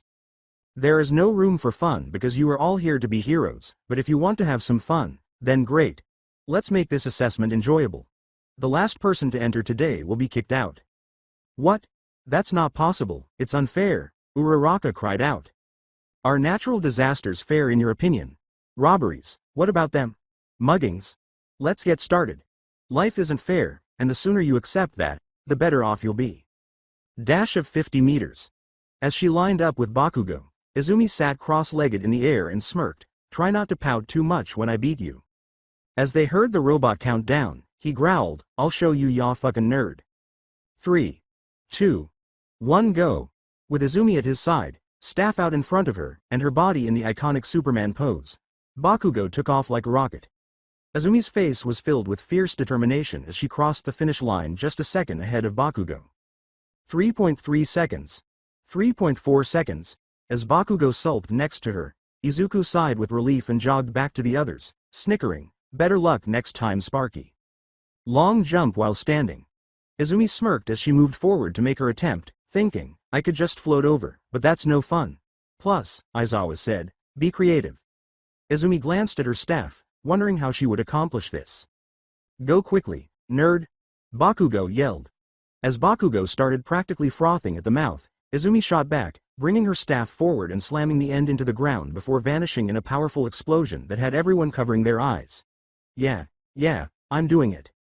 Have you pilled my gimmick? Izumi landed on the far side of the field, smoking a little, and Bakugo roared. She muttered, too much power, as she forced herself to stand, turning to face the crowd that was applauding her. She gave a little thumbs up before toppling over again.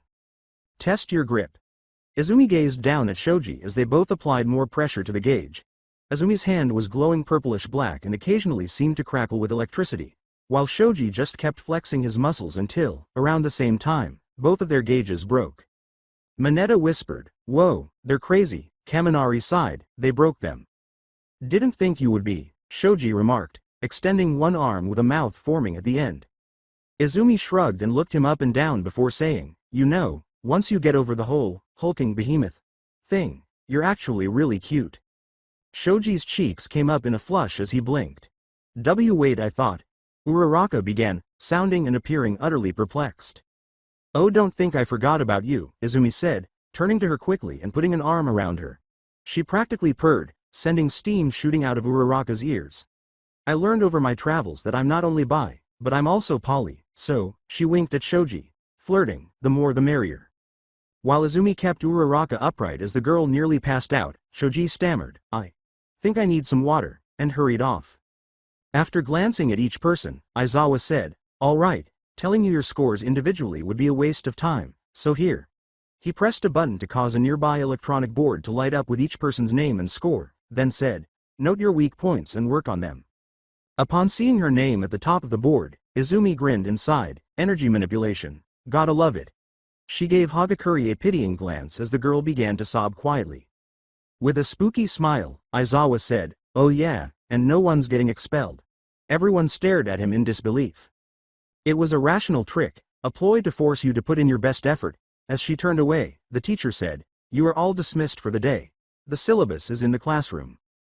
Izumi said, making a few people around her snicker, while Iida started to huff angrily. "So he's an asshole. Midoriya, you must refrain from discussing our beloved homeroom teacher. Even though he deceived us, he is still a faculty member," Iida cried. "It was fairly obvious though," Momo stated, crossing her arms. Izumi snorted as she and Uraraka started to make their way to the locker rooms. "Yeah, right. It was," Momo gasped, "it's a classic strategy many teachers use." "Newsflash princess," Izumi began, and then turned around to give her a gaze. "That was Eraserhead, a notorious figure around UA for expelling anyone and everyone he feels like. I'm almost certain he was planning on expelling at least Ball Boy over there until he started taking these tests seriously." "You're acting absurdly," Izumi sneered as Momo yelled. "Why would a teacher like Mr. Isawa want to expel anyone?" As she narrowed her eyes at Mineta, who was staring at Momo from the side, she said, "Lack of skill, weak quirk, treating this like their rise to stardom debut, perving on the girls and pretending like he's not.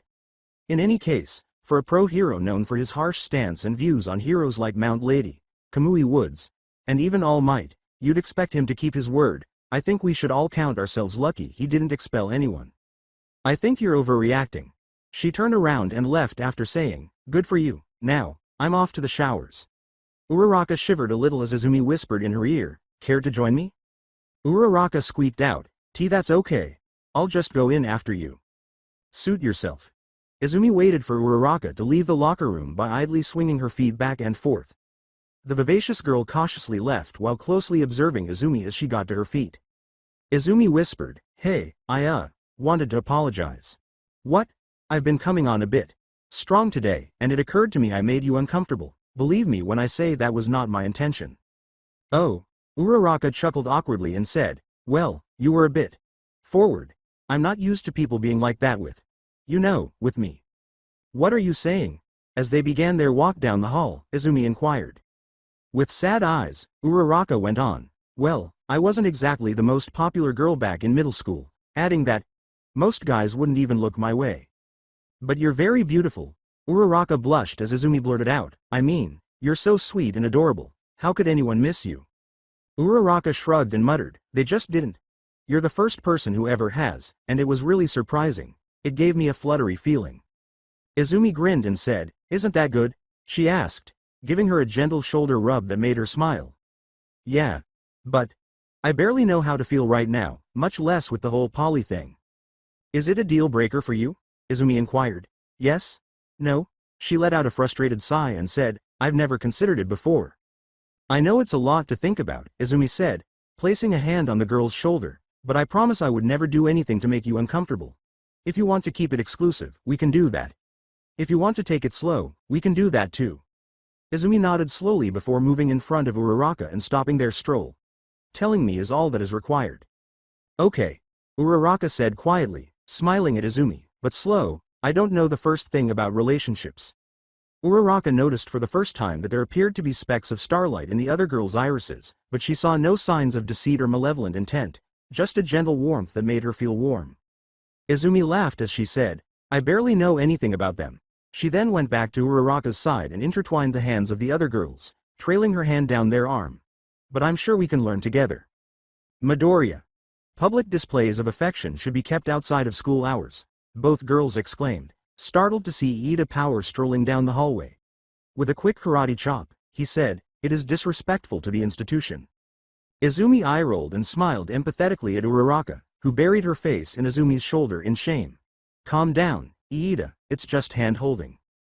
In any case, I still want to ask that you avoid making such displays in the hallways. Wait until we're outside, at the very least.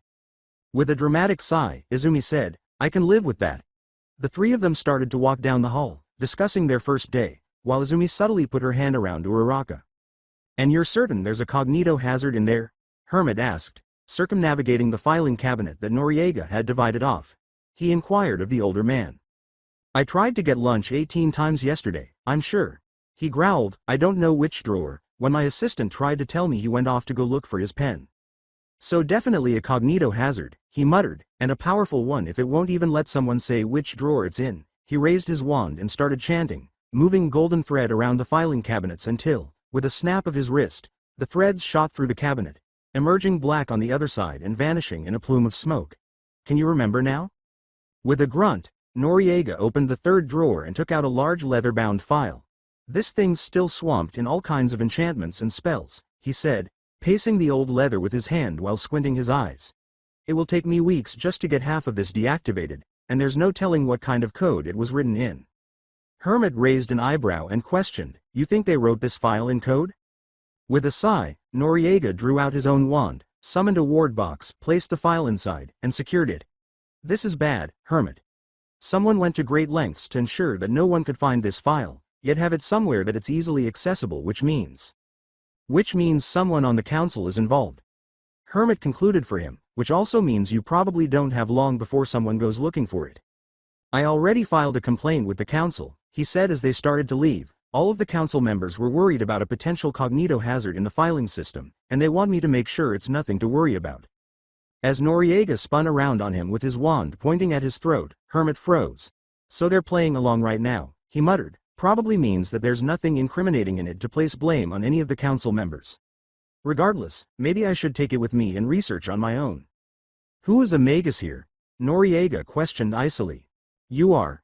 And who here has delved into every kind of spell, enchantment, and ward known to man, elf, orc, dwarf, faun, dragon and demon? You have. Hermit let out a sigh. And who here has to get his ass bailed out of trouble every other hour because he doesn't know how to play nice with other wizards? Yes, I do. Exactly. Noriega sighed. I'll take care of breaking the security of this file.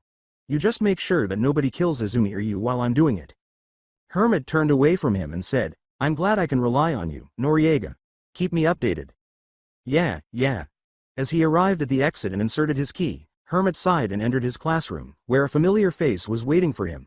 All Might, he said to the man with the muscles, to what do I owe the pleasure? Well, my old friend, I thought I'd stop by and discuss our training for tomorrow. After all, we have a number of powerful students, and I would like that they don't get hurt, All Might yelled. Hermit sighed and sat down, saying, I don't understand why I decided to be a co-teacher for those brats rather than security. Because your job was chosen by Nezu. Had you just stated that you would be secure, you wouldn't need to teach, All Might chuckled. He leaned forward and muttered, all right, battle trails, this is an opportunity to see what our students can accomplish in a controlled setting. That it is, and I believe an indoor battle training would benefit them all. I agree, a good majority of their fights are going to be inside, Hermit said. Let's talk about teams. I was thinking they should be set at random. All Might had suggested, give them a chance to adapt under less than ideal circumstances. I would agree, but I believe whether we make them random or not, they'll still be going into this exercise at a disadvantage. Most don't know each other's quirks and skill sets, meaning even if we pair them up beforehand, they still won't have very long to strategize. Then I would like to make a suggestion for one of them, All Might exclaimed.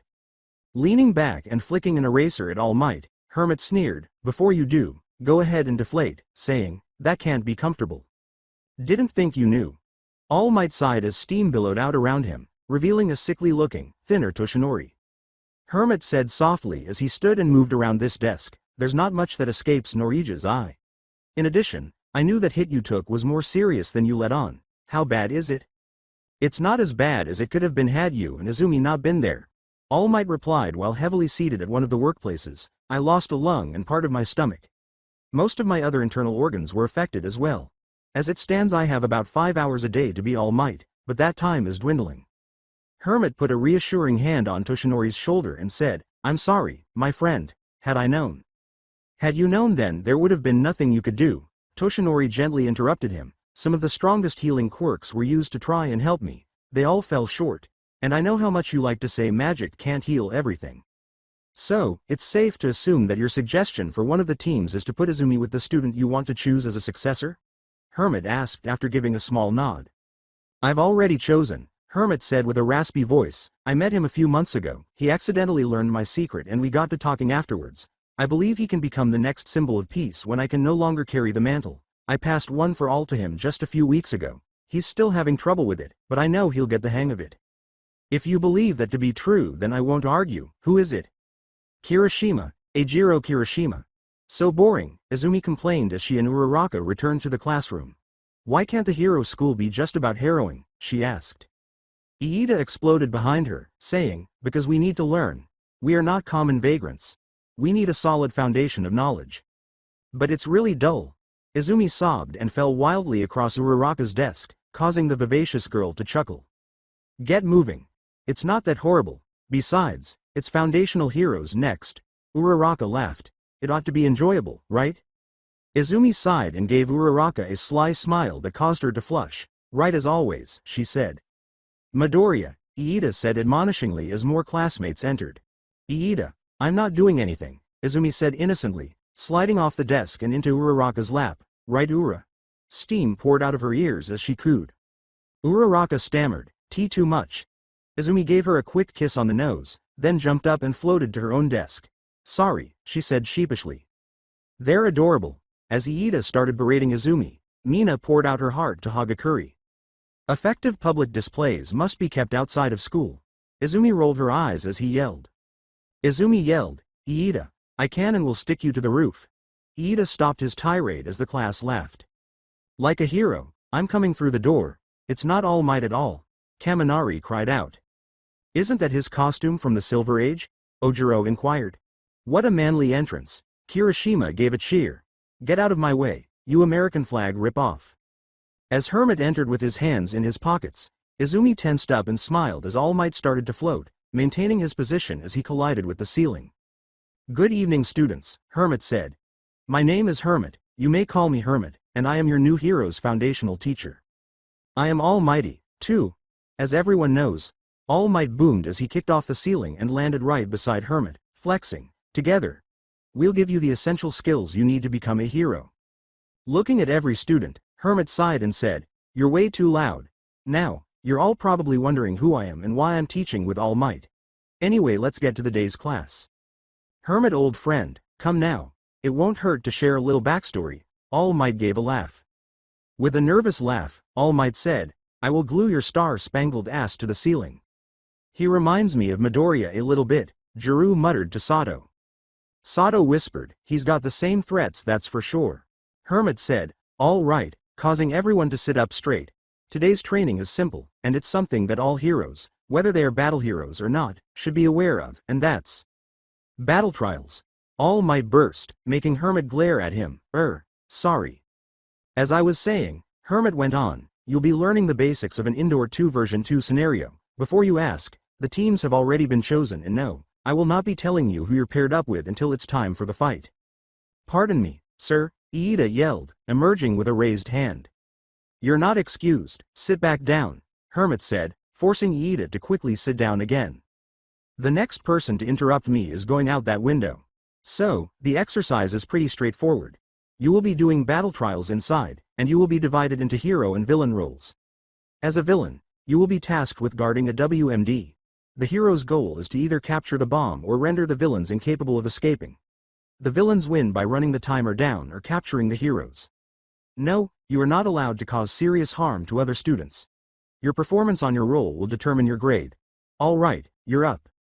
To give these trials a real feel, you'll have to look the part, All Might said, taking a remote control from his pocket and pressing the button to cause suitcases to slide out of the wall. Set up by seating number and customized to your demands. So get your case and come to Battleground Beta with us. Izumi was among the first to get up from her chair, grab her suitcase, and giddy as she ran to the door to change. As the rest of the class left, she huffed and floated back over to Hermit, who had ordered her to, Midoriya, a moment. I won't tell you much right now, he said quietly, causing her ears to perk up. But your partner for today will be All Might's chosen successor, He'll be brought in on the secret after today's classes, so don't hold back. I want you to use everything in your arsenal, within reason that is. With a determined gleam in her eye, Izumi nodded and bit her tongue when she was about to inquire who the successor was. I won't let you down, Hermit. I know you won't, now go. I've always wanted to know, All Might said, taking a sidelong glance at Hermit, but why do you dress the way you do? Why not dress up as a hero? Because everything I'm wearing is enchanted and I'd rather not put spandex on. Hermit sighed. I like to think this look speaks for itself though. Perhaps it is, but these kids all look incredibly cool. Izumi, wearing a dark green sleeveless tunic with a brown belt tied around her waist, a black cloak clasped with a silver dragon brooch, and a crooked witch's hat on her head, walked beside Uraraka as the class started to leave. All Might exclaimed as the class started to leave. She twirled her staff idly in her hands as she glanced at Uraraka. Izumi, you look fantastic. Your costume really shouts, witch, you know. Uraraka grinned. You look pretty girl pretty good, Izumi corrected instantly as Uraraka flushed. Thank you Uraraka, she stammered, unusually flustered as she turned away. Yeah, I just wish they had made it closer to what I asked for, this suit is so tight. As they arrived at their teachers, Izumi cleared her throat and met Uraraka's gaze. I think it's perfect for you, she said earnestly, grinning when Uraraka laughed. Uraraka then took a step toward Izumi. Welcome students. To your first battle trial. I hope you're all ready, you zygotes. Hermit stepped around All Might and said, the exercise will last for 15 minutes. As I previously stated, it is not permitted to seriously injure another student. If you try to do so, you will receive a verbal warning before teachers intervene. You don't want us to intervene. He glanced at everyone to make sure he understood, then went on, as I stated, your teams have already been decided, as well as whether you'll be a villain or a hero in the matchup. Our first match is, boom. Without acknowledging that he had just sent All Might into low orbit, Hermit continued, any gripes, complaints or refusals to be partners with a certain individual or individuals can be taken up with the complaint department. The class watched in disbelief as All Might abruptly shot into the air, Hermit idly putting his wand away as the wind whipped his hat. Kaminari asked, what's the complaint department? As All Might slammed back into the ground while still smiling and giving a thumbs up. Hermit summoned a garbage can and said, here it is. Momo inquired anxiously, so our complaints won't be heard? They'll be heard, just not by me, probably by a raccoon who's sleeping in the dumpster out back. He sighed and set the trash can down. Now, our first match, Izumi Midoriya and Eijiro Kirishima vs Katsuki Bakugo and Shoto Todoroki.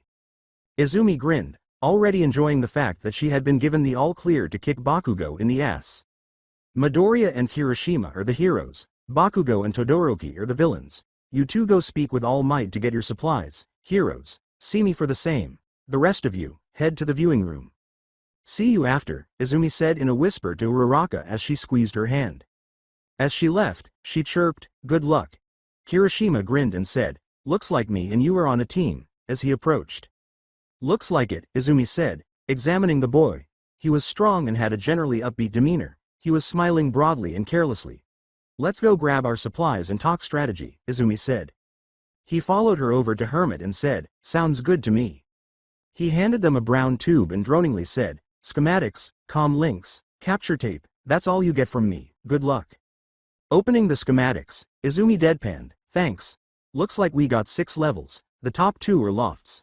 The others have 12 rooms each, and there are stairways on each side of the building. Meaning there's several places for them to put the bomb. Kirishima murmured, you think they'll put it in one of the rooms? Doubt it, they'll probably put it in one of the lofts, less likely a chance we accidentally run into it. Izumi replied, looking at Kirishima, so, you're All Might's successor? What? I don't know what you're talking about man. I don't even know who All Might is. Kirishima jumped back, seemingly gasping for air. Not the smartest are you? Izumi exclaimed, perspiring, just relax, Hermit told me. He returned to his seat next to her and asked, how does he know? He works closely with All Might on occasion and he's my mentor, so he told me to play nice with you. She craned her neck, personally I want to see why he chose you, he wouldn't just choose some rondo. He's been training me for months. Kirishima murmured, getting me strong enough to pass on his quirk, which he did yesterday. As she continued, Kirishima blinked. So, you got the most powerful quirk in the world, and your actual quirk which is, she said. He held up his hand and demonstrated, his fist becoming as solid as a rock, saying, oh. Uh, I can harden my skin. It's not the flashiest out there, but it'll get the job done. Say Kirishima. You ever wonder what it feels like to fly? Izumi observed a familiar head of spiky blonde hair through one of the windows of the building they were going to attack. I agree, he said. He looked thoughtful as he said, sometimes, it seems like it'd be a cool quirk. You ever wonder what it feels like to be a bullet? Asked Izumi with a smile. Oh, this is gonna hurt, probably. Bakugo glared at the half-and-half teen who was idly leaning against the wall in front of him and snarled. You don't seem to understand that we're fucked if we don't make a plan. We don't need a plan. Todoroki angrily remarked, I can defeat them both by myself. Bakugo grunted as he looked at the bomb they were meant to be guarding it, saying shit like that doesn't make it true. Izumi may not look it, but she's a fucking powerhouse, and that shitty-haired guy is a wild card. He didn't showcase his fucking quirk yesterday, so. No matter what it is, I'll beat it. Todoroki shot back, same with the so-called powerhouse. Battle trial begin. Boom. Surprise villains. He yelled as he landed in a slide, fists up and ready to fight, while Izumi came flying into the hole he had just made, staff in hand, energy crackling off of her as she crossed her arms with a smirk. We're here. Bakugo leapt away from the windows as Kirishima burst into the room, bursting with a maniacal smile and clocked Todoroki in the jaw, sending the shocked boy crashing through the wall. Kaminari yelled, dude, that was so wicked, she transformed him into a damn cannonball. Tsuyu remarked, it's amazing she was able to guess the right floor. Yaoyorozu appeared equally perplexed as the other students. Uraraka exclaimed, but that entrance, that was straight out of the newsfeed. They definitely chose an unconventional way of breaching, Iida murmured. Unconventional? Not really. Hermit replied, ask the walking American flag over here, he crashes through walls on a daily basis. All Might chuckles, that I do, it's the best way to get the villains off foot. That's up for debate, but look, Bakugo is moving. You think that having shit hair is a prerequisite for becoming a human cannonball? Izumi flew toward the bomb, but he veered away when Todoroki's ice covered it with a protective shell. Bakugo roared as he slammed into Kirishima, releasing a powerful explosion. With a cut on his chin from Kirishima's punch, Todoroki snarled as he got to his feet, saying, you'll regret that. As Kirishima was hurled back to Izumi's side, the frozen bomb between the two teams, Izumi drew lead, twirling her staff and destroying an ice pillar that was aimed at her chest before leveling the tip at the boy and sending a bolt of lightning at him, forcing him to dodge. See, I don't think I will. That guy's explosions are intense, Kirishima grunted, struggling to remain upright. I could barely manage them. He became noticeably more alert as Izumi waved her staff at him with a sly smile, casting a red glow over him. Whoa. I feel great. What did you do? It's a little something I've been working on, she said with pride, energy transference, as well as something to increase your durability. You think you can match up with that? Kirishima laughed and clenched his fists again, saying, oh yeah, I'll take Bakugo. The room nearly instantly froze as Todoroki stomped his foot and growled, you two are awfully confident for someone out of their depth. Todoroki's eyes widened as he quickly put up an icy barrier between himself and Izumi smiled as she opened her mouth and roared, sending billowing emerald green flames into the room that turned the ice to steam upon contact. I told you she wasn't someone to take lightly. Use your fire to burn off this steam, Bakugo growled, slowly reversing his position as he attempted to see through the dense steam. Todoroki snarled, no, why the fuck not? Bakugo roared, screw it. He leveled his gauntlet at the hole that Kirishima and Izumi had previously made, causing an explosion that sucked the steam out of the building and giving Bakugo a moment's grace to avoid Kirishima's fist as the hardened brawler charged in. Izumi was also charging Todoroki, glaring vilely at the ice that still covered the bomb as she effortlessly smashed through Todoroki's ice, her hand rising as she watched the stunned boy. She exclaimed, Continent Ligaveris, as she made energy bands fly from her hand and encircled Todoroki. This is really sad, I've shut you down like twice, and I just captured you without breaking a sweat. That might be the cold though, she said, stopping as she was compelled to fall back. Ice easily broke through her binding magic. Going use your fire this time, icy hot? She challenged. He yelled, I don't need it, and hurled 3 ice spears in her direction. Izumi pointed her staff down at him idly and said, Ignis, as she watched in boredom as the ice steamed out again. It was funny at first, then it was sad, now I'm starting to get angry. She huffed out, avoiding a look at Bakugo and Kirishima, who were exchanging devastating blows that were shaking the building. Kirishima.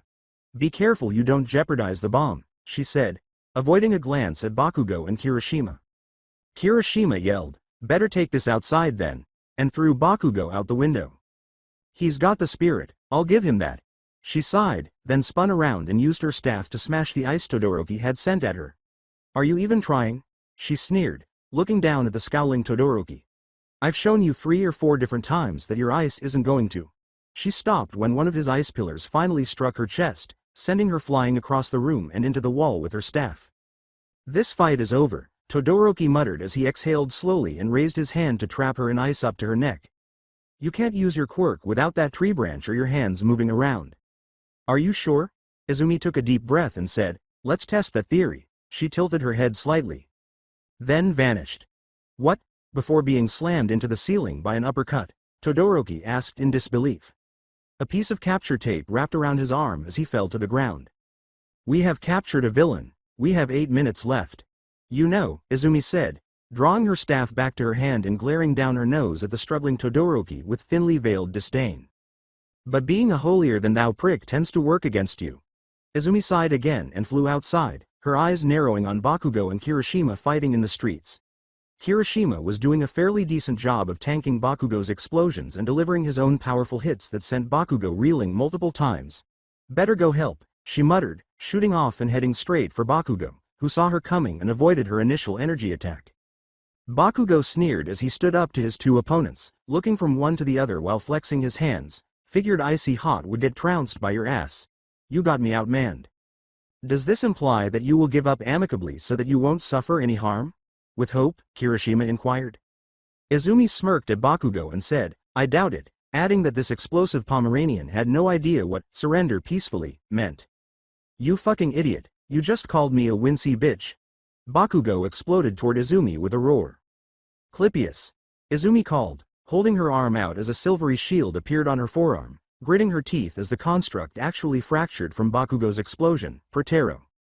Bakugo screamed in frustration as he was abruptly launched back towards Kirishima. He hardly had the mental capacity to avoid the boy and land behind him. Die. As Izumi flew in, Kirishima was sent sprawling across the street, crashing through the wall of the original apartment. Her staff threw several fireballs at Bakugo, who managed to avoid them by a narrow margin, before launching another explosion that sent Izumi hurtling through the building and into the air. Bakugo didn't flinch, though, as he kicked Kirishima back and grabbed his arm, spinning him around before launching him into the air towards an enraged Izumi who barely managed to catch her partner before diving towards Bakugo, Kirishima right behind her. "Wow, Bakugo is really taking on both of them?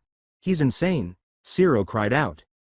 Even when Todoroki was taken out so decisively, Iida was whispering, "Truly impressive."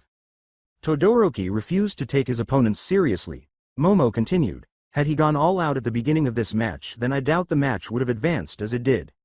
Yaoyorozu is precise." The All Might boomed, "Never underestimate your opponents, especially the ones you're unfamiliar with." Bakugo was able to either tank or avoid the attacks, alternating between defense and offense. Bakugo's in the same predicament, with the added stress of having to combat 2 opponents at once.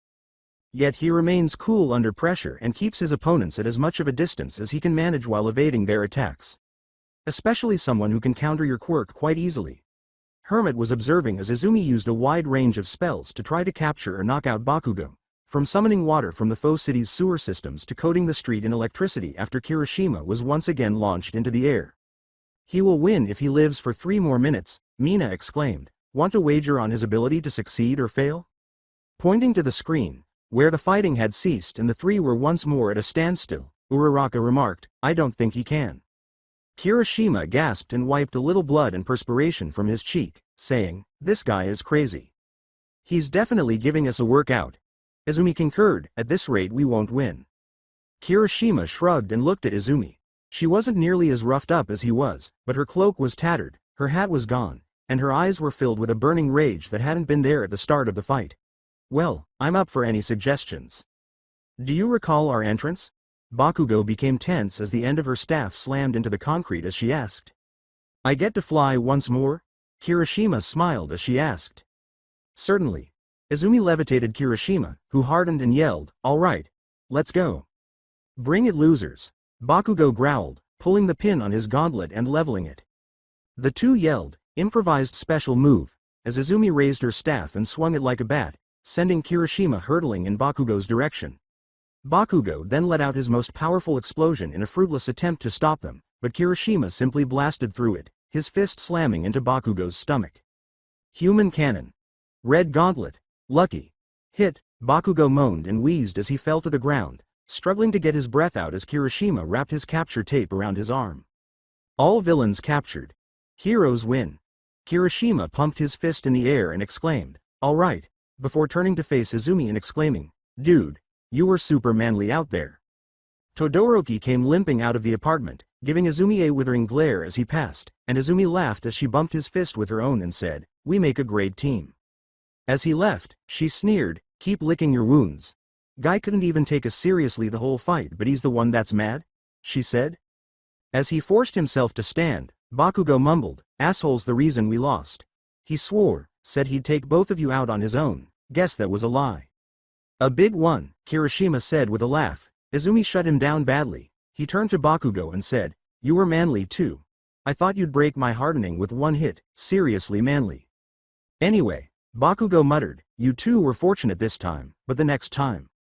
With a condescending tone, Izumi patted his cheek and said, "Next time I'm sure you'll beat us all by yourself." He growled, "Let's get to the viewing room, see what constructive criticism we get." Kirishima whooped, agreed, and the three of them started to make their way to the viewing room. "Congratulations hero team on your win." Hermit sighed as they entered. "You both performed admirably in this trial. Some things will need to be addressed and fixed, but for the most part, you played the part right." All Might boomed, "But I do believe the MVP of this match will have to be Bakugo." Hermit gave him a perplexed look. He said, "We're doing MVPs in this?" "Of course," and young Bakugo certainly fit the bill. Tenacious to the end and willing to continue fighting on even when his partner was incapacitated. "You're right," Hermit conceded. Extra points for being hard-headed Bakugo, and minus points for Izumi for not securing the bomb when she had the chance. "Ice was covering it," Izumi said. "I couldn't melt it without compromising what was underneath. It was easier just to take Bakugo out." Half points then," he replied. "There were several ways you could have retrieved the bomb without endangering those around you, but we can discuss that later in our next session. Kirishima, you're a close second for that MVP position, good job." Todoroki. He turned his violet gaze to the boy, who returned it with a glare. "We'll be discussing your idiotic actions in this match at another time." He turned to the class and said, "I hope you were all paying attention to this fight, and I expect the actions they were reprimanded for won't happen again in any of your exercises. Now, let's get to the next fight. For the time being, you've all passed, by the skin of your teeth or not." Kirishima followed Izumi as she entered Hermit's office in Ua and began to ask questions. "So, you share Hermit's peculiarity, don't you?" he asked, surveying the rather uninteresting office. "In a way," she murmured. "I promise it's all gonna get explained." "Hey, that's cool. So, you and Uraraka, how did that occur?" he inquired inquisitively. With a mischievous smile, she said, "I asked her out, she said yes, boom, match made. Why? Do you feel envious? Did you want to take a shot?" "WWW what?" blushed Kirishima. "And no, I was just wondering," he spluttered. "So you like someone else, huh?" He turned a deep red as she purred and waggled her eyebrows, causing steam to pour out of his ears as she laughed and said, "You're too easy." "And not like I have time for something like that," Kirishima muttered, staring out the window, shaking his head and trying his hardest not to blush. "We're here to be heroes, everything else is on the back burner." "Sheesh, you're sounding like Bakugo," she moaned. "You realize that life is about more than just work. Whatever you want to call it, being a pro hero is still a job. It may be a risky, life-threatening job, but it's still a job. Why turn down friendship and enjoyment in favor of work?" "Well said, apprentice. Life is too short to be focused on a single aspect, young Kirishima. It's a lesson Izumi learned during her apprenticeship, and a lesson you will learn during your career." The two teenagers turned to face the door as All Might and Hermit entered. Well, All Might entered, and Hermit sat on his shoulder, looking down at the two with weary eyes before jumping down. He turned to face All Might, who shut the door and deflated. "A bit rough around the edges, but," All Might said, "you two did amazing today."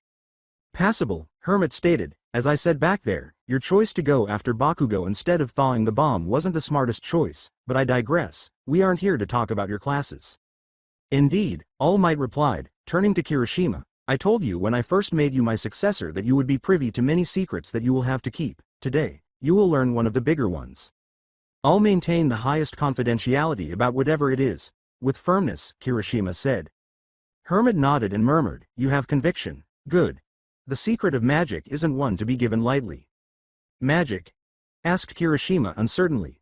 Indeed, Hermit replied, magic, it's what Izumi and I use in lieu of quirks, a discipline that can only be learned by those who have the potential to manifest mana. Nowadays that usually means the quirkless.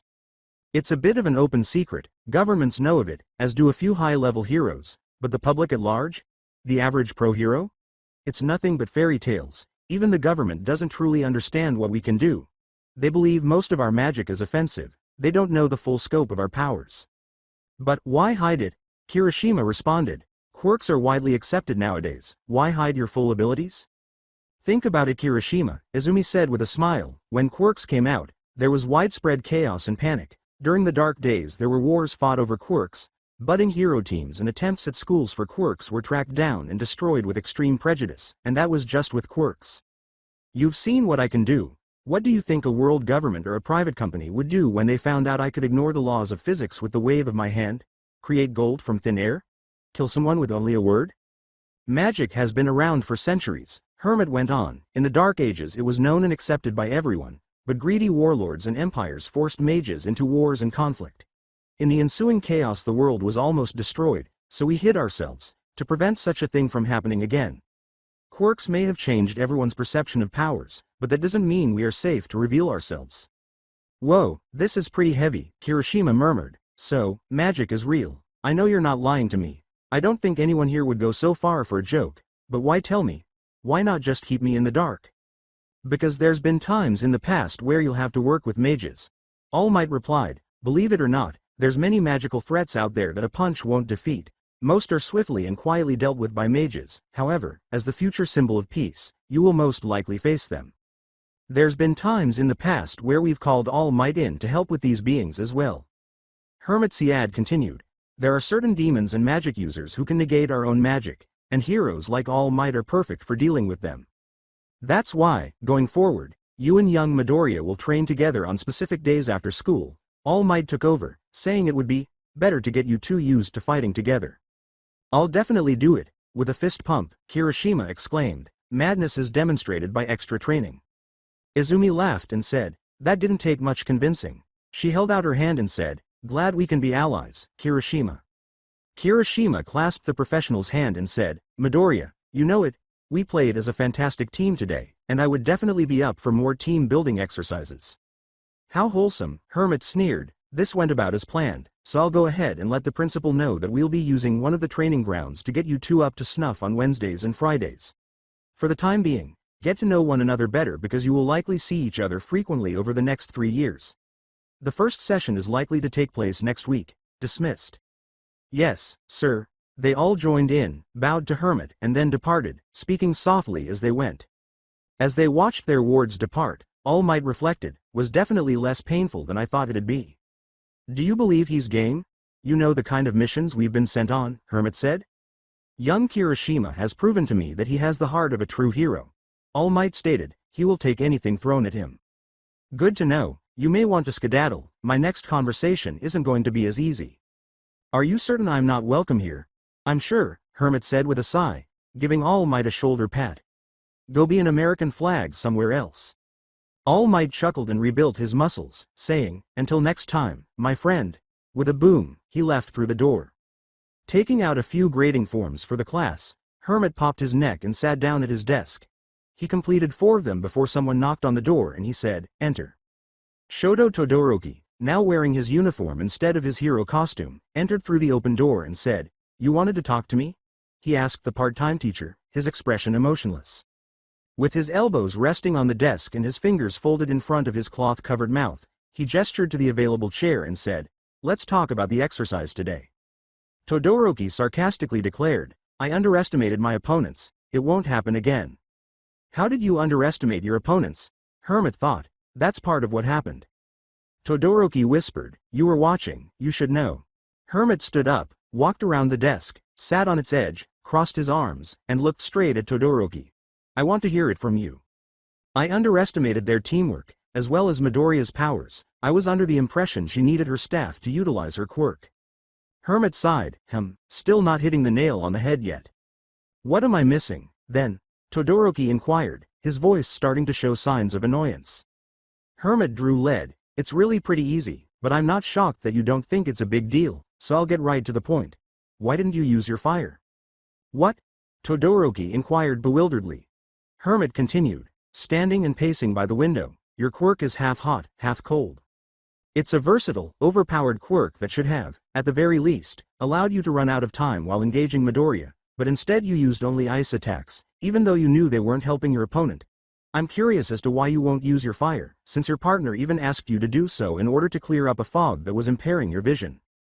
Tensed, Todoroki looked down and said, "What's the point? I refuse to use it, and that's that," he said quietly. You are training to be a hero, so it's foolish of you to use only half of your quirk, Hermit said sharply, turning back to face him. That is not that. I can be a hero with my mother's ice, that's all I need. Todoroki sighed. I refuse to use my father's quirk. Is your mother ice? He asked. Is your mother undergoing these tests? Is your mother attempting to become a hero? No, you are. Neither daddy nor mommy can assist you in battling villains, Todoroki. He jumped out of his chair and glared at the man, saying, I don't need my bastard father for anything, at that moment. Undeterred by Todoroki's rage, Hermit retorted, that's not what I've noticed. After all, he's the only reason Isawa didn't expel you yesterday. The temperature in the room appeared to drop significantly. Excuse me? Todoroki murmured. Were you unaware? Leaning back against the window, Hermit inquired. Isawa threatened to expel everyone who finished last in his test yesterday, and he almost did so because you didn't make the most of your quirk. So why did he not? Asked, his fists clenched tightly at his sides, his eyes back on the floor. Todoroki, why do you think? Removing Endeavor's son on the first day? Hermit asked. His career would have been ruined. I suppose that means it wasn't your father's fault directly, but it was a factor nonetheless. Hermit removed his hat and ran his hand through his hair, saying, I assume you don't have a good relationship based on the way you talk about him. Not that I'm asking about it. Just as Todoroki appeared to be about to interrupt. I won't fool myself into thinking you'd talk to me about it, teenage stubbornness and all that, but I will give you this one warning. If you don't use your fire, you won't last the semester. Isawa is a tough teacher, just like me. If we know you're not putting your all into it, we won't put ours in, meaning you won't be at UA come next semester. I am putting my all into this, Todoroki whispered. You just threw a match an hour ago, so how can you say that with a straight face? You've already told me that you won't use half of your quirk, so how can you expect me to believe that? Hermit asked. Todoroki, your words are meaningless and devoid of any depth. What are you aware of? You're just some washed-up old pro who didn't even make it to the big leagues, Todoroki sneered. You'd be surprised what I know, boy. Hermit shook his head, observing the defiant glint in Todoroki's eyes. Think on my words, he urged. The next time we have a conversation like this, it may be your last in UA, you're dismissed. But I'm not here to talk about that, I'm here to lecture you about how stupid it is to use only half your quirk, and to warn you of the consequences should you refuse. He sat behind his desk once more, the pressure gradually easing. Todoroki slammed the door of his office behind him and stormed out. Teenagers, Hermit moaned, pulling his nose together, why did I consent to this? The following day as they listened to Iida discuss the inappropriateness of rubbernecking on campus, Izumi yawned and nodded drowsily with Uraraka after catching the two of them sharing a rather mild kiss in the hallways. It's amazing that you completed this before class. What would have happened if you two had arrived late to class while you were cavorting? Izumi moaned and tugged at her hair, saying, Iida, please. It was a kiss. Physical affectionate acts ought to be avoided in school. Uraraka added, trying not to show her annoyance, but we only ever see each other at school. Come on Iida, you have to relax. Iida hummed, his arm moving in a robotic manner. Maybe I am being too hard on you too. But I only do it because you two are my friends, and I want you both to succeed. Ah, thanks buddy. Izumi laughed, but I can assure you that just because we kissed, it doesn't mean we'll fail all of a sudden. Even so, Uraraka laughed and said, we know Iida, we'll keep the affection down at school. I only ask for that. Iida nodded and strode back to his desk, exclaiming. Uraraka flicked her forehead, and she mumbled, sheesh, that guy needs to get laid. She flinched. Okay, ow. Uraraka reprimanded him, saying, be kind, but he needs to relax a little. Looking around the classroom, Izumi remarked, maybe he just needs to find a girlfriend. I bet he and Yaoyorozu would make a decent couple, as they're both model students. After listening to their conversation, Kaminari muttered, I don't think Yaoyorozu can handle Iida. He's pretty intense. He'd get along with Tsuyu. Not interested, ribbit.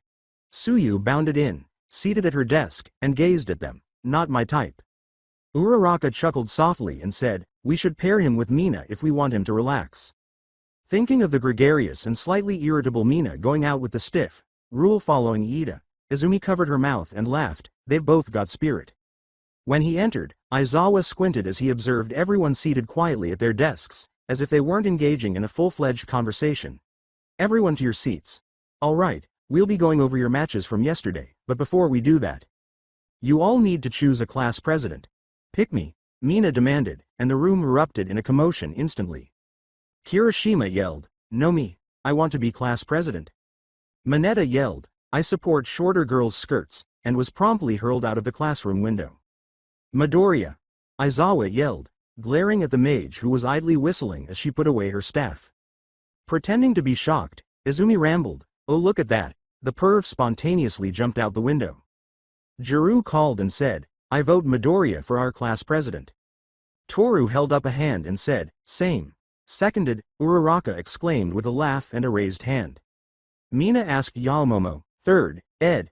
Is that right? And she shook her head apologetically. I think Midoriya would make a good president. Tsuyu nodded gravely. Anyone against? Isawa asked, sighing slightly in defeat as he looked around. Kaminari appeared to want to protest, but the girl's glares caused him to back down. All right, Midoriya is class president. Does anyone have a nominee for vice president? Iida stood with her hand raised in the air. A number of people thought at once that Iida would nominate himself. Iida declared, I nominate Yaoyorozu, as she repeatedly chopped the air with her hand karate. I'm grateful for the nomination, but I was expecting you to nominate yourself, Iida, Yaoyorozu said courteously, turning to face Iida. The class wondered how she could say that without coming across as cruel. It is just the democratic thing to do to nominate people who I think would be suitable for the position of our representatives, even though I would really like to be a class officer. And I think you are the order and approachability that would complement Midoriya's fairly confrontational and whimsical attitude, Iida said fervently. Did Iida simply state that he didn't think I'd be a suitable representative? Quietly, Izumi questioned Sue. Sue stated plainly, sounds like it. This is why he's not my type. Noted. Anyone second the nomination? Isawa snarled, enough. Look here. Izumi raised a finger and called. Kirishima smiled and called, I could support Yaomomo as vice representative. Does anyone have any more suggestions? Although Aoyama attempted to nominate himself, Yaomomo won a disproportionately large majority of the vote. Mineta strode back into the room at this point, glaring daggers at a laughing Midoriya. All right, with that done, let's get to the overview. After we get through everyone's matches, I want each of you to write up an after-action report on your matches, everyone except for Todoroki, who had his after-action report with Hermit. Isawa turned to the now glaring Todoroki. Anyways, let's get started. Todoroki was the first person out the door when the bell rang. Tokiyami whispered, not all is well for the son of ice and fire. Somberly, Izumi concurred, imbalance in mind and soul. What are the two of you discussing? Sato inquired bewilderedly. Izumi chuckled and subtly linked her pinky with Uraraka as they strolled, saying, never you mind Sugarman. Let's go get some lunch before the good seats are gone. Unaware of the arrow she had just pierced Lunch Rush's heart, Izumi remarked, but damn is it close. Midoriya sighed with pleasure as she sank into her katsudon, saying, it's not as good as Mom's. Midoriya, how do you feel about winning an election? Sue picked at her noodles and asked. Juru laughed as Izumi hummed, as long as I can legally punt that little pervert out a window, I'm satisfied. Yaoyorozu was my choice for this very reason. You shouldn't wish harm on your fellow students, Midoriya, declared Iida. Regardless of how much their twisted demeanor irritates you. Uraraka remarked, you talk real proper like Iida, while munching on some rice. Are you a rich kid? Uraraka. You can't just ask someone that, Juru cried. Are you? Izumi inquired, now with genuine interest. Yaomomo sighed, Midoriya, or so. It's quite alright you two, Iida sighed. I thought I had hid it well enough, but it seems like I didn't. I am the second son of a well-known hero family, so you are correct, Uraraka. I was aware of it, Izumi applauded. Ingenium, huh? That's right, Iida proclaimed, standing proud. My brother is the great Ingenium, the hero of Hosu. You must be proud, hummed Yaomomo, that's quite a legacy. That I am. Izumi grinned while her friends carried on chatting and laughing. She had been without friends for a long time. Valtha and Clara were friends, of course, but she only saw them once every 2 months at most, so she was glad to have real friends now, and she couldn't help but like it. She was startled out of her reverie by the alarm. Alarm. Level 3 security breach, all students report to your designated area. Uraraka looked around anxiously and asked, what's going on? Iida called out to a third-year student who was passing by, excuse me, upperclassman, what's going on? Level 3 alarm, the man said, I've been here 3 years and this hasn't happened. You all had better leave right away. Juru jumped up and led the others to the exit, saying, let's listen to him. Izumi attempted to follow, but when things became too crowded, she swiftly took to the air, saying, hey, they're acting like jerks. She shouted at the crowd, but no one was listening, too far into their panic. With a growl Izumi summoned her staff in a clap of thunder. Quit acting like assholes. Everyone froze as Izumi boomed, enhancing her voice with magic. This is how UA students behave in a crisis. Izumi questioned directly. Hey, you can't do that with your quirk, one of the upperclassmen yelled. And you shouldn't be stepping on your classmates. Izumi shot back. Think about that and ask yourself which of us is in the wrong. Just the media is to blame. Iida was standing by the window when he called. Izumi sighed, slowly floating back down, everyone shambling in shame. I suggest you all get to class before anything else happens. Hoo boy, don't you all look like idiots? Izumi and her friends were left behind as the crowd gradually thinned out. Momo said, you handled that, well, with caution. Juru laughed when Sue said, about as blunt as a hammer with a nail. Hey, you're the order and approachability to my whimsical rule. Izumi responded innocently, being nice to idiots is your job, I get to be the hammer. According to Uraraka, at least you did something, since they nearly ran Kirishima and Kaminari over. Iida crossed his arms and sniffed. The way our upperclassmen handled the situation is shameful. They weren't very helpful in a crisis. Izumi concurred, come on guys, let's get to class. As Hermit and Isawa studied the demolished defenses at the Ua gate, Hermit muttered, the metal, and picked up a twisted, warped piece of what had once been solid steel, saying, it's decayed. Isawa inquired, do you know any magic that can do that? Looking toward the school while his wards were pinging, Hermit muttered, I know several spells that could do this, but this wasn't magic, pretty sure it's a quirk, but whatever just left Ua was definitely magic. Isawa questioned in alarm, left Ua? Yes, heavy warding on themselves if I only got their departure, but make no mistake, someone took advantage of the chaos and snuck in, for what, we'll no doubt find out soon. Izumi. Izumi, who had been sleeping on Uraraka's shoulder, looked up and hummed, as she glanced across the packed bus to Tsuyu, who was staring back at her with lifeless eyes. Yes? She asked as their friends fell silent, eager to hear Tsuyu's question. They still had a few minutes before they reached the training site, and any drama was welcome. I tend to speak my mind, she began, and your quirk doesn't make any sense. The amount of times I've thought that while using it, Izumi murmured under her breath, energy manipulation influences a lot of things. Theoretically, as long as I have the know-how, I can do it. Mina spoke up, drawing attention to herself. So why the branch? She asked. It makes me look cool, Izumi stated, and I also have runes carved into it to make it reliable for focusing my quirk. Momo inquired, how does that work? Now that everyone, including Todoroki, was concentrating on her, she clarified, I can for lack of a better word enchant objects to do certain things by focusing my intent on what I want the runes to do. That's why you said your floating wasn't technically your quirk. Iida suspected that you gave your staff the ability to make you float. She boasted, revealing the inside of her cloak, which had runes delicately stitched into the border, and my clothing too. Took me years, but I got it just right. You made these yourself. Kaminari cried disbelievingly.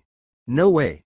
Yeah, it was a lesson in fine control, Izumi said, smiling at the shocked cries. These are tear and heat resistant, keep me cool in a fight, and protect me from minor attacks. Izumi smiled and took Uraraka's hand as he sympathized, saying, wow, you must have really had to train hard. Midoriya, your quirk is really ostentatious. As Kirishima cheered, you'll be scouted with ease. You want to talk about flashy quirks, you should talk about Todoroki and Bakugo. Sato made the point. Yeah, but Todoroki doesn't know how to play nice, and Bakugo's abrasive attitude means not many people will like him. Do you want to start a Frogger? Bakugo growled. You see what I mean? She made everyone laugh with her deadpan. Enough. As they pulled up to a massive domed building, Isawa called, "We're here." This caused everyone to become silent. It's Universal Studios, holy SHT. As they entered, Kaminari yelled, which caused Jiru to slap him in the face. Idiot, was her complaint. The unforeseen simulations joint is this. A fresh voice called, causing Uraraka to become alert. My goodness, it's Teen. With All Might posing behind them and Hermit by his side, Uraraka squealed as her favorite hero approached them. She's a rescue hero who specializes in disasters, Uraraka said. You're correct. I built this place from the ground up so you can all train in different disaster zones, 13 said, tossing a peace sign. The short for it is the USJ. Izumi confirmed, grunting slightly as Uraraka pushed her while she continued to gaze at her hero in the starlight. So Universal Studios. We'll be running through all of the zones today. Hermit continued, with 4 of us here, we'll be splitting up into 4 groups in a rotating position. But first, I might have 3 or 4 words. 13 wandered a little. Why didn't you send him flying for interrupting? All Might leaned over as Hermit moved aside to give 13 a chance to speak, he inquired. As 13 discussed the dangers of their eccentricities, he listened half listening, thinking about the break-in earlier that morning. What could have been strong enough to walk through his wards without setting them off, and why would they set them off while they were leaving if not to get his attention? Because I actually like him, he joked. This could have been rescheduled, moved to a different location, or perhaps he had lost his wards. Get the children out. Hermit's hard, stern voice drew everyone's attention as he flicked his wand into his hand with well-practiced ease, and he lit up as he slowly walked away from the group, his eyes narrowing as the lights flickered. A recluse? All Might inquired. Leave, he gave another order. With the last departures being a giant dark purple beast with a beaked mouth and an exposed brain, and a man with hands covering his body, the light flickered again, and this time the sound of hundreds of feet sent the teachers running to the edge of the staircase, overlooking the courtyard where hundreds of villains were slowly emerging from a giant portal. The handman sneered, "Oh, looky here, All Might. Looks like our raid is going to be successful today. Go back to the buses, everyone." Isawa gave the command, 13, keep the children safe. As the villains started to charge up the stairs, Hermit commanded, go with them Eraser, All Might and I can handle this. With a nod, Isawa started guiding the kids away, his eyes enlarging as a portal appeared beneath their feet. I'm sorry, but I can't let you flee, first me, All Might roared as he leapt forward, prepared to unleash a devastating attack on the assembled villains. Texas. Nomu. OMG. The beaked monstrosity, now known as Nomu, appeared to teleport in front of All Might, its thick body barely trembling from the impact, and the attack, which was known to clear entire streets, was almost instantly absorbed. The handman called out, meet Nomu, who was bioengineered to destroy the symbol of peace. Kill, Nomu. As its fist sprang forward and struck All Might's crossed arms, sending him sliding back across the atrium, Nomu let out a shriek. With a flick of his wand, the steps vanished and the villains slid back down with cries of surprise. That's not good, Hermit muttered as the villains continued to run up the stairs. Somnus. He breathed into the air, causing the few who had managed to get back up to nearly instantly double over, unconscious. Zahir. Glaring down at the orc witch doctor stomping forward, Hermit flicked the embers away with the sleeve of his dragonhide coat, blocking the heated flames. With transparent silver chains across his back and his neck flickering in and out of existence with each movement, the big man snarled, forgive me, Brightstar. But I cannot disobey, Verz. A burst of red light sprang at Hermit, who swiftly waved his wand to knock it to the ground. Galad. Hermit let out a roar, sending the witch doctor sprawling as a brilliant burst of white light struck him. As this was going on, Aizawa's gaze remained fixed on the teleporter who had just positioned himself between them and the exit, his body's smoky swirls spreading out to block their path. The man said, good evening, in a deep, droning voice, we are the League of Villains, we apologize for the interruption but our job, but was cut off when Bakugo and Kirishima bounded forward, covering the villain with an explosion. Bakugo. Kirishima. Go back. A moment before a ray of light struck her side and sent her tumbling back into a pillar, Izumi demanded. Izumi. A second one appeared next to him, wearing a baggy red sweater and blue jeans, holding a black metal staff with a red crystal in its head. 13's shouting out momentarily diverted attention from the villain. We can't let the little enchantress take over, can we? Kurogiri, do your thing, he mocked, removing his hood to show his gray hair. The misty villain, unharmed by Bakugo's attack, droned, right. The two boys who were obstructing Isawa's quirk added, I do have a job to do, be gone. Izumi sat up with a groan, her eyes widening as she noticed the dark dome enclosing her classmates. Esrepsid, she exclaimed as she leveled her staff. Immediately the smoke dispersed, revealing only a handful of her class and 13, no. As Izumi clutched her staff, the boy taunted, don't worry about them, Star Eyes. You should be worried about me. Izumi was struck by red lightning that erupted from the crystal, sending her hurtling back across the USJ. Izumi. Uraraka cried in worry as she watched her girlfriend fall, the villainous boy right behind her, we have to help her. Right now, we have more important things to deal with, remain focused on the game, 13 advised her. As she pulled herself out of a concrete crater next to the ruins zone, Izumi glared at the wizard who had landed in front of her and gave him a low growl. Marcus. With a finger wag, he mocked, Star Eyes. You can't be revealing secret identities like that. He leveled his staff as Izumi tried to blast him with a powerful lightning attack, the red crystal easily absorbing it and blasting her point blank and sending her tumbling across the atrium once more. Call me Murdoch. You're not a mage at all. As she stood up and flew back at him, she spat.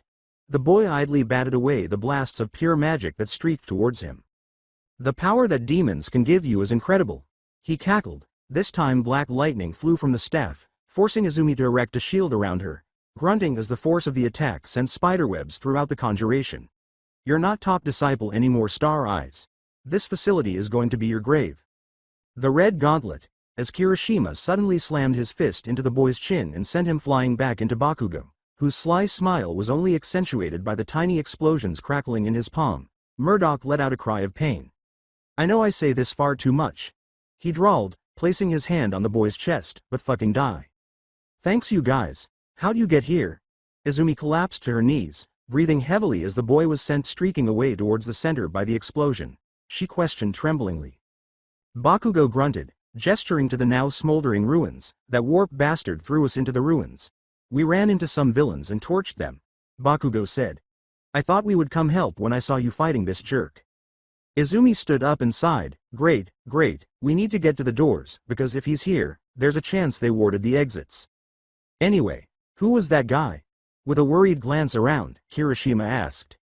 As she watched Murdoch get back up, snarling and snapping at the few villains who attempted to help him up, Izumi said, gripping her staff. Marcus Lebu was an acolyte of one of Hermit's friends. We haven't heard from them for years, thought they were dead. Bakugo's hands flexed as Murdoch began to float, dark red miasma swirling and lashing around him, and he muttered, obviously the fuck not. We'll take him together. Izumi took a fist-sized stone out of her pocket and said, no, Bakugo, get back to the others. It glowed green in a flash of light, revealing runes etched on its surface. This runestone should disrupt any wards at the exit. You're the fastest, get there and save our friends. How about you? Taking hold of her staff with both hands as Marcus charged at her, she slammed the end into the ground and yelled, Purify. I'm gonna show him why dealing with demons is fucking stupid.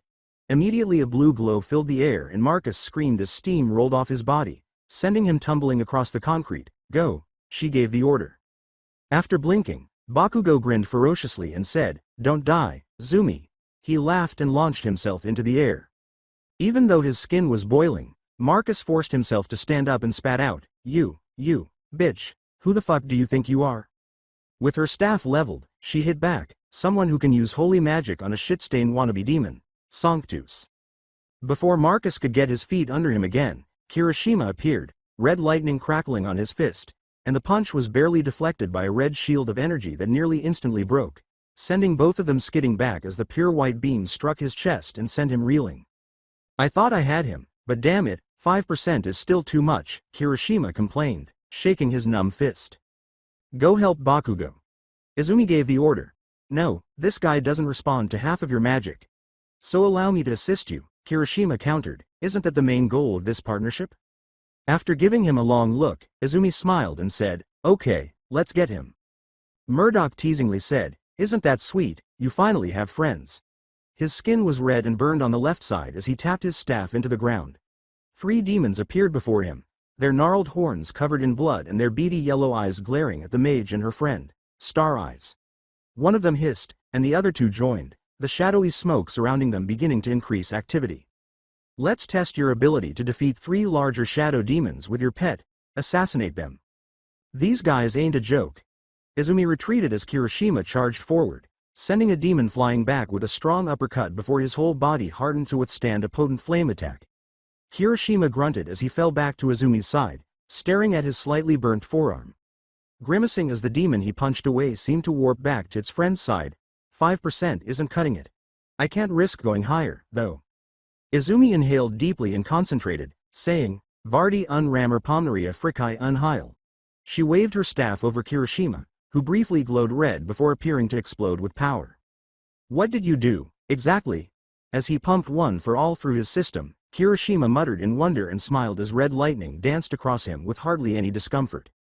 With static accumulating in her hands as she gazed at Murdoch, Izumi uttered, a spell to strengthen and heal you while you fight. You'll have to take on the demons by yourself. I need to stop Murdoch. You look after that jerk. I've got this, Kirishima shouted, shooting forward once more, rolling under one of the demon's claws to send a straight punch into another's stomach. Red Gauntlet. He roared as the punch connected and sent the thing shooting away, slamming into the side of the USJ and dissipating completely. That was more than 20%. Come on then.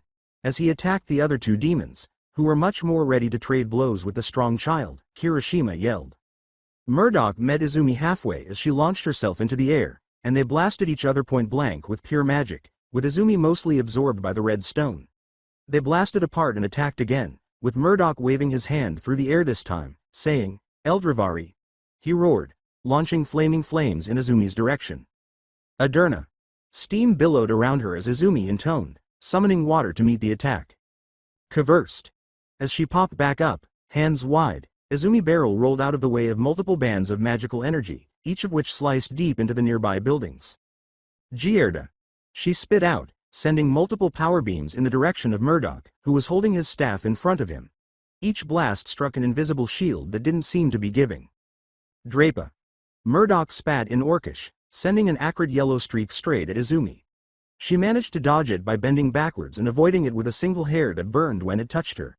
The spell followed her, and she then double-backed and shot straight at Murdoch, forcing him to tank his own spell, shattering his shield. Eldrimner. The yelled spell caused the surrounding vegetation to go into overdrive, with vines and branches abruptly soaring out to encircle Murdoch and secure him in position as Izumi leapt back at him, her palm touching his forehead and yelling, Purify.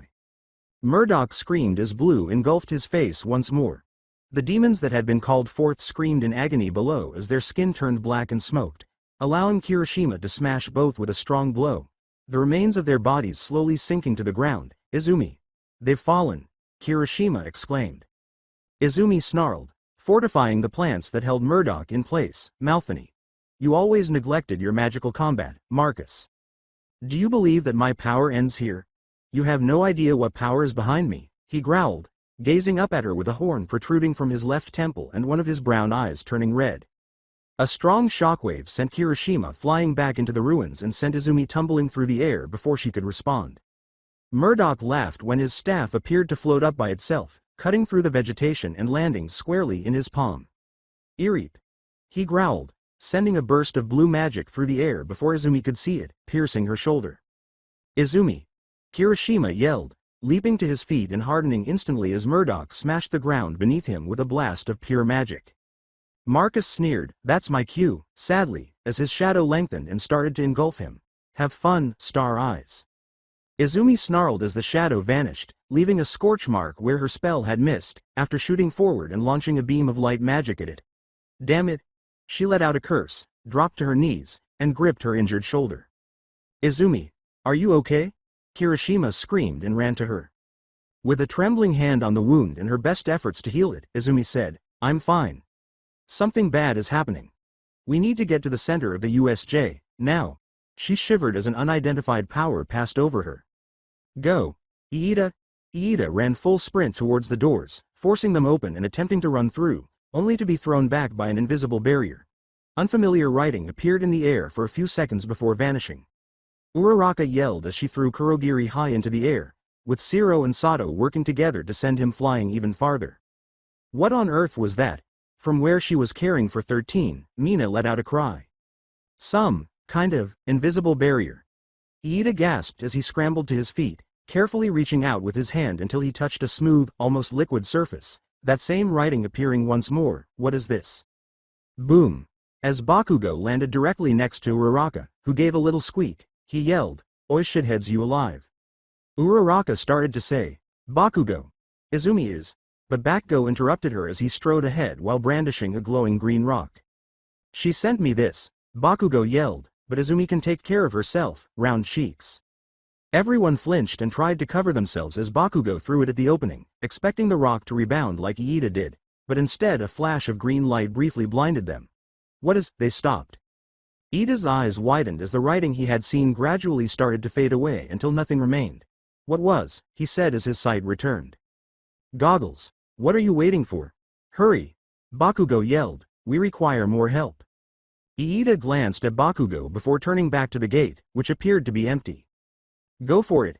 Iida was thrown through the gate after Bakugo yelled at him and grabbed him by the scruff.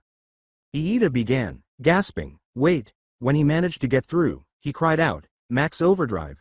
Not wanting to waste the chance, his engines started to heat up. He then exploded down the lane and streaked away, tears stinging the corners of his eyes, saying, "I promise I'll bring back help." With a sigh, Bakugo said, "About damn time." Uraraka followed him as he ran back to the stairs. She insisted, "Have you seen Izumi?" Bakugo growled, his gaze sweeping the USJ until he noticed flashes of multicolored light in the distance. "She's fighting that gray-haired bitch. I'm gonna head back before." He stopped as an explosive shockwave sent everyone reeling over. "Dudes!" Shoji called, being the first one back to his feet with a tentacled eye extended. "It's All Might." Just a few seconds earlier, Hermit detested arguing with his pals. He was glad that this particular friend was attempting to kill him against his will, because they knew him too well and knew what spells to use to trip him up and kill him, avoiding the worst of spells. It wasn't simple, though. With a grunt, the orc strode towards his heavily breathing friend, forcing the mage to stand amid broken rock spires and half-melted concrete.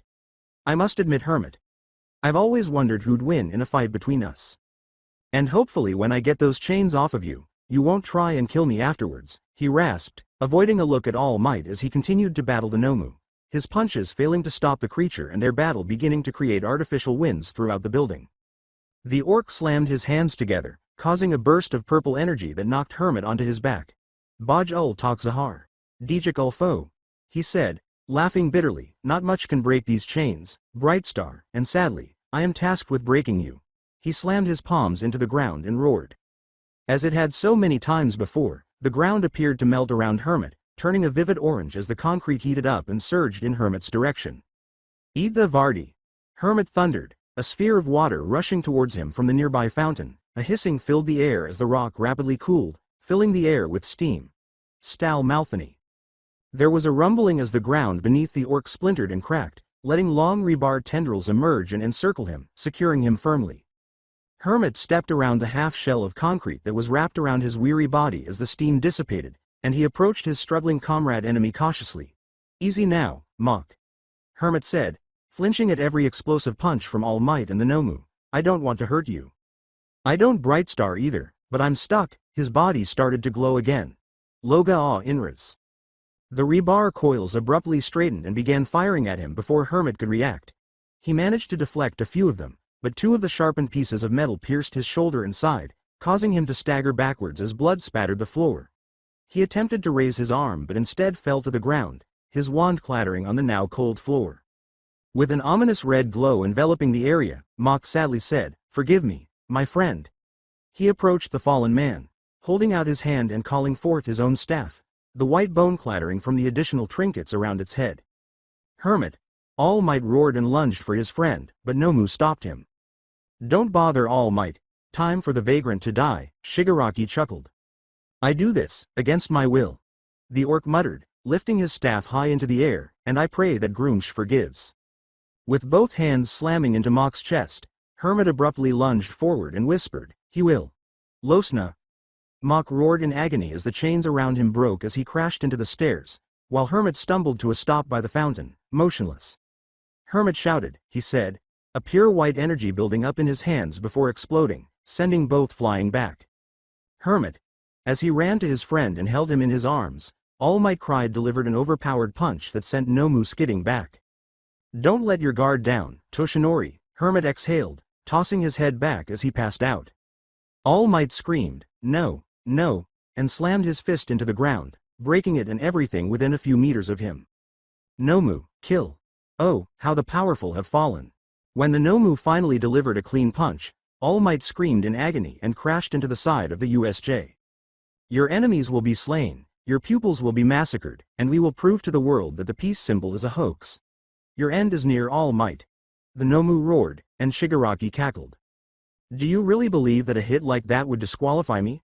I'll do everything in my power to beat you, All Might roared, exploding out of his crater and slamming into the Nomu, locking it in a pushing match. I'll show you what going above and beyond means. All Might reared a fist back, static yellow arcs sparking off his fist as it shot forward, plus ultra. With an explosive boom, All Might stood alone, his fist raised in triumph as the Nomu was launched high into the sky, crashing through the ceiling and sending streaks of electricity arcing off its body. Nomu? Shigaraki asked in disbelief before being knocked down by the punch's shockwave. All Might snarled, advancing a few paces as steam appeared to roll off his body, static leaping across his face as he assumed a firm stance. Now villains. You will meet justice. Is it really All Might? All Might had only heard the deep voice before a fist pierced his injured side, causing blood to splatter from his mouth. When magic was involved, did you really think it would be this simple? When All Might looked back, he was shocked to see Nomu standing behind him. Its shape had only changed. We have been planning for eons, All Might, nudging the hands of fate into this singular moment.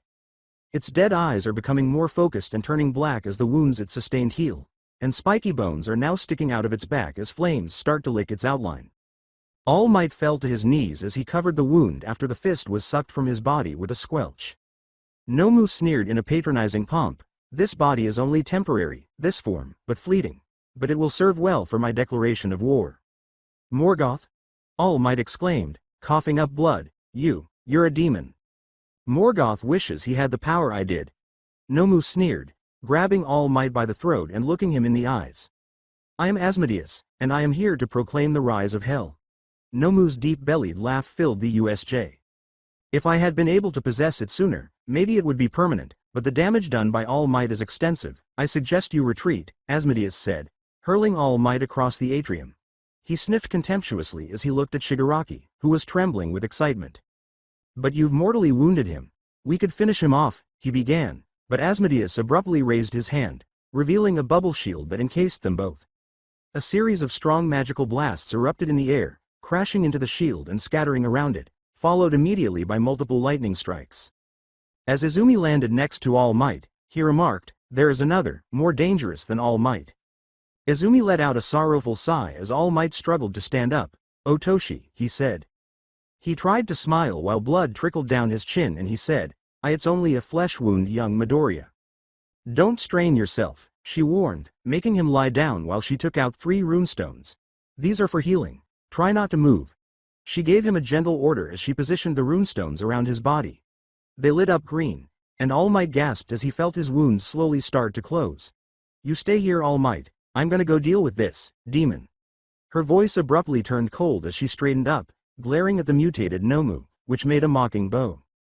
Izumi star eyes. He said, the chosen reclaimer, we have waited millennia for you to appear, and like the prodigal daughter, here you are. A pure white beam of energy erupted from the end of her staff as she leveled it at the monster and said, Sanctus. The creature hadn't even moved to conjure the invisible shield that surrounded the Nomu, so it splashed harmlessly against it. You can do much better than that. He chuckled, come, Star Eyes, show me what you've learned. The ground started to shift and roil, and Izumi was forced to jump away as a powerful surge of energy struck her, nearly knocking her over as she planted her staff. Izumi didn't even say anything as she started to hurl lightning, beams of light, fire, and anything else she could use to harm the demon.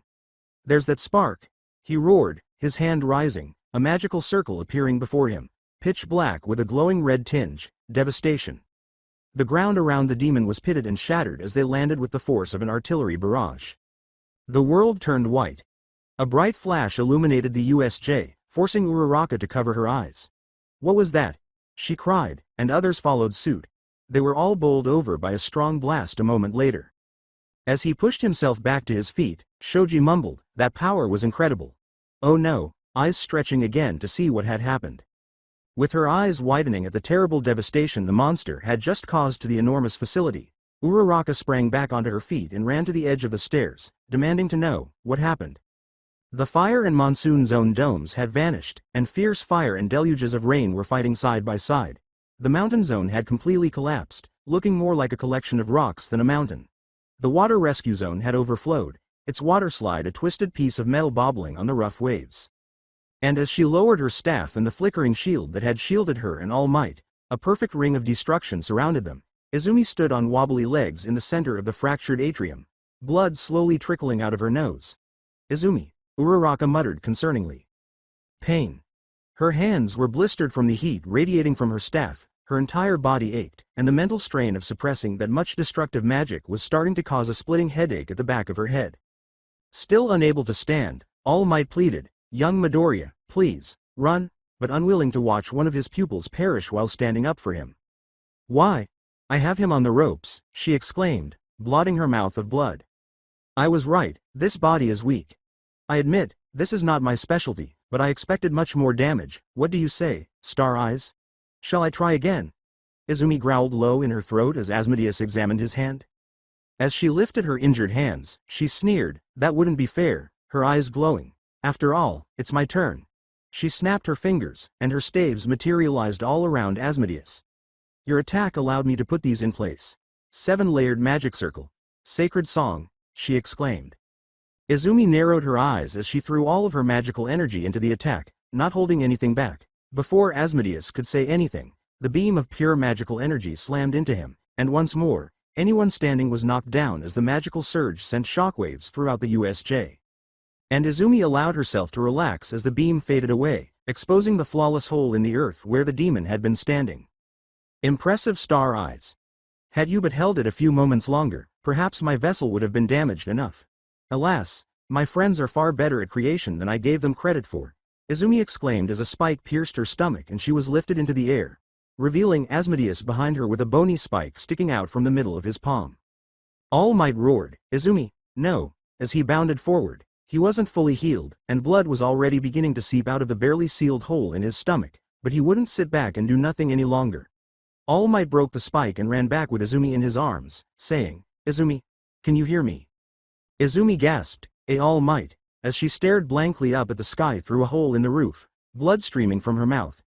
He's almost done, just a little more damage." He laid Izumi gently on her side and then stood up straight to confront the demon, growling, "Stay awake, I'll take care of this." "Can you truly hope to fight me, All Might?" Asmodus purred, his smile ruthless and vindictive. "You can't have much time left, and that wound has undoubtedly cut your time in half." Asmodus raised his hand, already glowing with that deadly reddish-black tinge, and All Might snarled, "It doesn't matter. A real hero never gives up, even when the odds are stacked against them," she said. An ethereal spear impaled Asmodus through the palm of his hand as a throaty growl roared, "Dirt." This prevented him from delivering the potent spell and allowed All Might to launch a full-powered punch into the thing's chin, sending it flying back. The orc witch doctor, Mach, hissed, "Chain me, will ye?" as he hobbled towards All Might, wounded from the battle with Hermit and the devastation spell that followed. 2 shield orbs floated behind him, one holding an injured Hermit and the other 3 bewildered students. "I was able to save Hermit and these students before the devastation spell. I fear for any others still in the surrounding area," Mach said. When Asmodus reappeared, he sent Mach flying with a backhand before turning around and catching All Might's follow-up punch.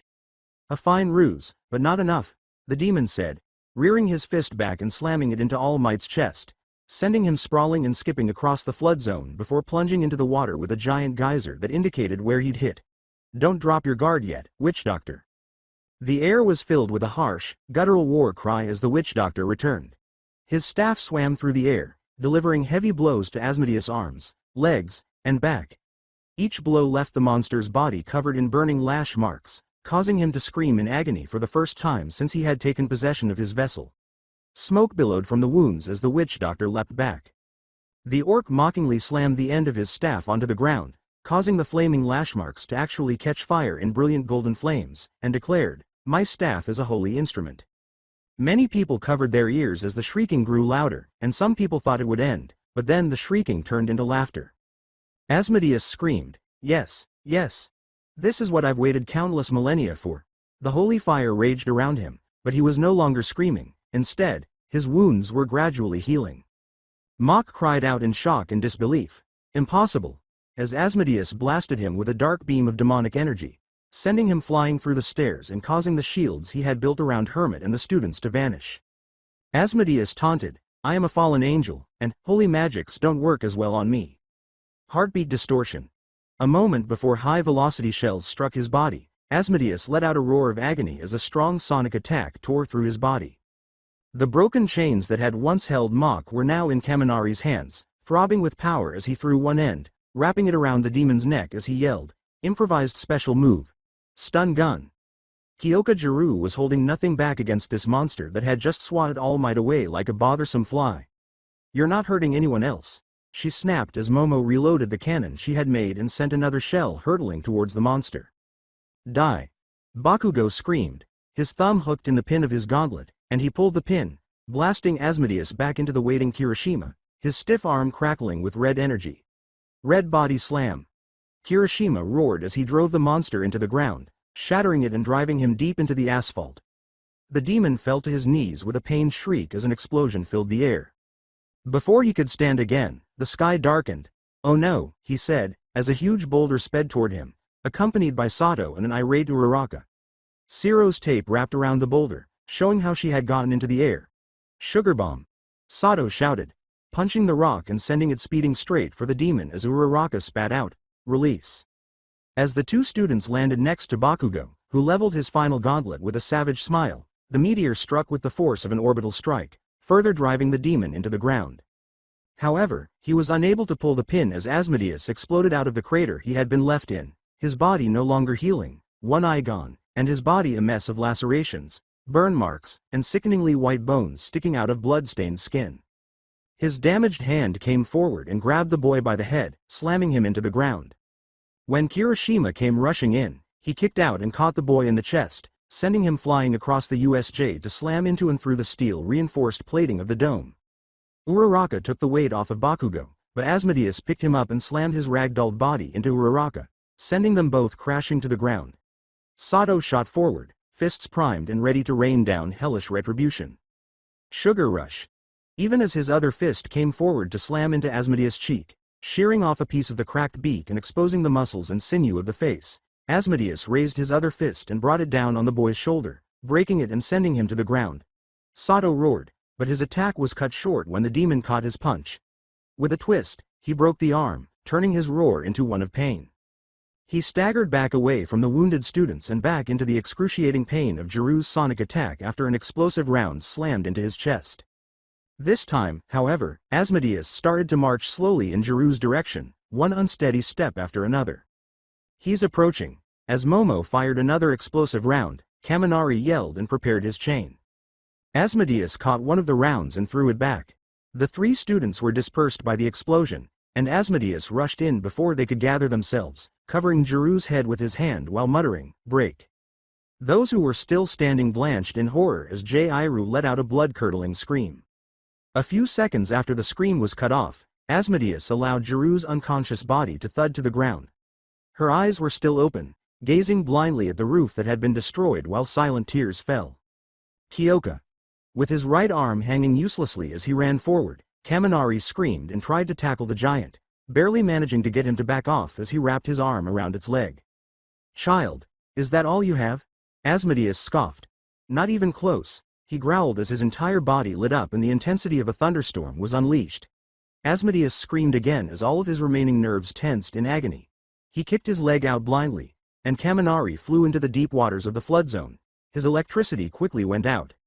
Asmodus collapsed to his knees again, saying, "You children," as his whole body trembled and he forced himself to stand up, only to collapse again when one leg melted away, his skin sizzling as Mina and Ciro ran in together, her acid dousing the monster. "I'm almost impressed. It makes me wonder what you will do when Armageddon comes." He smiled as he looked at Mina and Ciro, both of them freezing under the otherworldly stare, chunks of meat and skin peeling off as the acid did its work, his smile growing sinister. Tell them all I purposely didn't kill them. Tell them all I hope they survive to witness the coming horde. Tell them all I hope they survive to witness the coming horde. What will they do? I wonder. Will they possess the fortitude to confront it? Will they be brave enough to live? Express your hope that they will struggle to hold onto their meaningless lives, and that they will suffer. Hell, tell them. Is on the way. With a soaked and unconscious Kaminari in his arms, All Might bounded out of the flood zone and headed directly for the near-dead demon, saying, SMASH. Before everything fell silent, he roared and slammed his fist into the thing's brain. This time, there was no resistance as his body crashed into the ground, leaving another crater in its wake. At the start of Asmodeus' rampage, Shigaraki had vanished. Half of the villains he had brought with him were lying dead and scattered across the USJ with Class 1A, and everyone who had gone to the atrium to assist was unconscious and in various states of pain. What on earth was that? Ciro asked shakily, looking at All Might as the practical demigod fell to one knee. All Might. As he attempted to hurry to the pro's side, he let out a worried cry. Holding out his hand to stop him and Mina, he shakily said, It's okay. Help your classmates, the teachers will be here soon. Fear not my classmates, oh no, was Iida's proud declaration, but as he saw the condition of his classmates, he fell to his knees in shock and said, I was too late. The doors of the USJ exploded open as if to announce their arrival. The UA teachers were right behind him. Take me down there. As the other teachers hurried down behind them, Hound Dog immediately bounded down the stairs after the recovery girl gave the order. Once he landed after being warped away, Ojiro had been avoiding villains and using hit-and-run tactics to thin their numbers. Then the area had been leveled, and he had been trapped under rubble for a few minutes until he was able to dig himself out. Ojiro limped slowly out of the fire zone, his GI covered in soot, a gash on his forehead, and his tail dragging behind him. He was certain that one of his legs was broken, the appendage twisted at a strange angle, and every time he moved the offending limb, pain shot up his body. Ojiro. When Ojiro looked up, he was shocked to see shoes and gloves that floated toward him. His invisible friend was hugging him at that moment. I'm so glad you're all right. Hagakure let out a cry. He put a gentle arm around her and looked up, murmuring, as all right as I can be. Todoroki was looking around, preparing for a fight, and the two of them appeared to be exhausted rather than hurt. What happened to you two? We got lucky, Todoroki stated. When that earthquake hit, I was able to shelter us with our ice. I didn't know Hagakure was with me though. I noticed you leaving the fire zone just as we were about to make our way to the atrium. There was a big fight in the center, and I don't know who was involved, but it didn't sound good, she sniffed as she moved away from him. I saw Kaminari's electricity, and Bakugo's explosions. Todoroki continued, it's been quiet for a while now. Revelry in the dark. Only Koda appeared hurt, holding a handkerchief to a cut on his arm as the three of them turned to face the rain zone where Tokiyami and Koda were leaving. Hagakure exclaimed, regaining some of her joy at seeing more classmates still alive and well. Good to see you guys alive. Dark shadow protected us from any falling rubble. Tokiyami responded, truly a mad banquet. The five teenagers prepared for a fight as the ground rumbled, but Powerloader suddenly appeared out of nowhere. Okay, we were worried about you guys, he said with relief. Let's get you kids out of here. What took place, Powerloader sensei? As they followed the teacher, Hagakure inquired. Nothing good. A pretty powerful villain injured a lot of your classmates. All Might managed to bring him down. They're all going to be transported to the hospital. The medical facility? Ojiro inquired anxiously. He halted his speech as Hagakure gasped, yes, which is where you're going as soon as we get back. They could now see the atrium. Half of it was flooded, with dead and unconscious villains floating in the murky waters as fires raged upon its surface. Some of the water slowly waterfalled into a perfect circular pit in the middle of the USJ.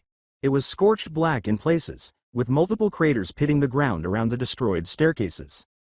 Recovery girl and a short-haired girl wearing robes that looked a lot like Izumi's went around trying to heal their friends, who were still there, gently placed on stretchers. With his face looking gaunter than any of them could recall, All Might was the biggest shock. He was sitting on the ruined rubble of the staircase, his form steaming, his hand pressed to a hole in his side. As they approached, Powerloader led them through the rutted battlefield and whispered, let's go. Hey everyone. When Ojiro heard Sato's voice, he flinched when he saw the boy sitting against a boulder, his uniform torn in multiple places, scraped and bruised from the monster's last blow. and his other arm broken halfway down his forearm, lumpy and purple, with one shoulder lower than the other and a jagged pearly white bone sticking out of the joint. Glad you guys are all right. Tokiyami's voice trembled with barely contained anger and grief as he asked, what happened? With a grimace, Sato let his head drop and muttered, that beaked thing with the villains. Izumi healed him a little, but it tanked her most powerful attack, and, he shook his head, tears streaming down his face. We tried to help, and for a moment, we thought we had done it, then he dropped us all with barely a blink. The bastard was finally put down by All Might. They turned around in surprise when Aizawa said, the uninjured are gathering up by the front doors. They saw their soaked teacher with a cut over his eye and one arm in a makeshift sling. Mineta and Suyu were limping along behind him. Ojiro began, Mr. Aizawa, but the man raised a hand. We'll have a debriefing later. Get healed, the rest of you get to the front, he commanded. A green-skinned orc strode down the broken stairs as the others started to ascend them, and Ojiro nodded slowly before limping over to the blonde-haired girl, Hagakuri at his side. Voltha and Aizawa remarked, they were thorough. The wards they woven just seconds after you arrived ensured Clara wouldn't detect anything. What happened to you? She questioned Aizawa. As he grunted, he looked at the wounded. Bakugo and Uraraka were awake, both with severe concussions and a few broken bones, similar to Sato. Yaoyorozu was still unconscious next to Juru, covered in burns. Juru was still staring blindly at the sky, and Clara had glowing hands against her head. I got transported to the flood zone, got injured fending off villains, almost drowned when All Might got slapped into the waters. The spell used on her forced her into her worst nightmare. Voltha clarified, as she observed Aizawa's. It's designed to break the person's mind. Thankfully whatever attacked was weak. She'll need a lot of therapy, but she should survive. How did everything go so wrong so quickly? Aizawa pondered silently before focusing on Kirishima, who was standing next to her with a gash on his forehead from slamming into the USJ dome, and Izumi, who was unconscious and had a long spike through her stomach. With her hands clenched around the handle of her axe, Voltha snarled, there will be hell to pay, to not only attack children, but to bend a witch doctor to their will? This will not be taken lightly by the Horde. Nor will we. When they saw an elderly man in white robes standing next to the circular pit, gazing down into its depths with unreadable gray eyes, Orc and the teachers turned and tensed. Clara bowed to the elderly man as he turned to face them and reached up to take a pure white staff that had appeared in front of him. Elder Rylaner. Who are you? Aizawa insisted on knowing. The man looked at Aizawa for a moment before bowing his head, first to him and then to Clara. I should have announced myself the proper way, he said, straightening up. Forgive the indignity. He turned to face the wounded and said, when they heal enough, I would like to speak to them. I came once the wards fell, the dark permeating this air. It is not the usual demonic dark that I was expecting, though that is here too. Powerloader snarled, you still haven't answered the question. I apologize again. My mind is not as it once was. I am Elder Rylaner, most venerable and ancient of the Council of Mystics, the man said with a quiet laugh. I'm also here to learn more about our mage's whereabouts. So this was it for the series. I hope you enjoyed it. To watch more series like this, subscribe to my channel. Till then, bye bye.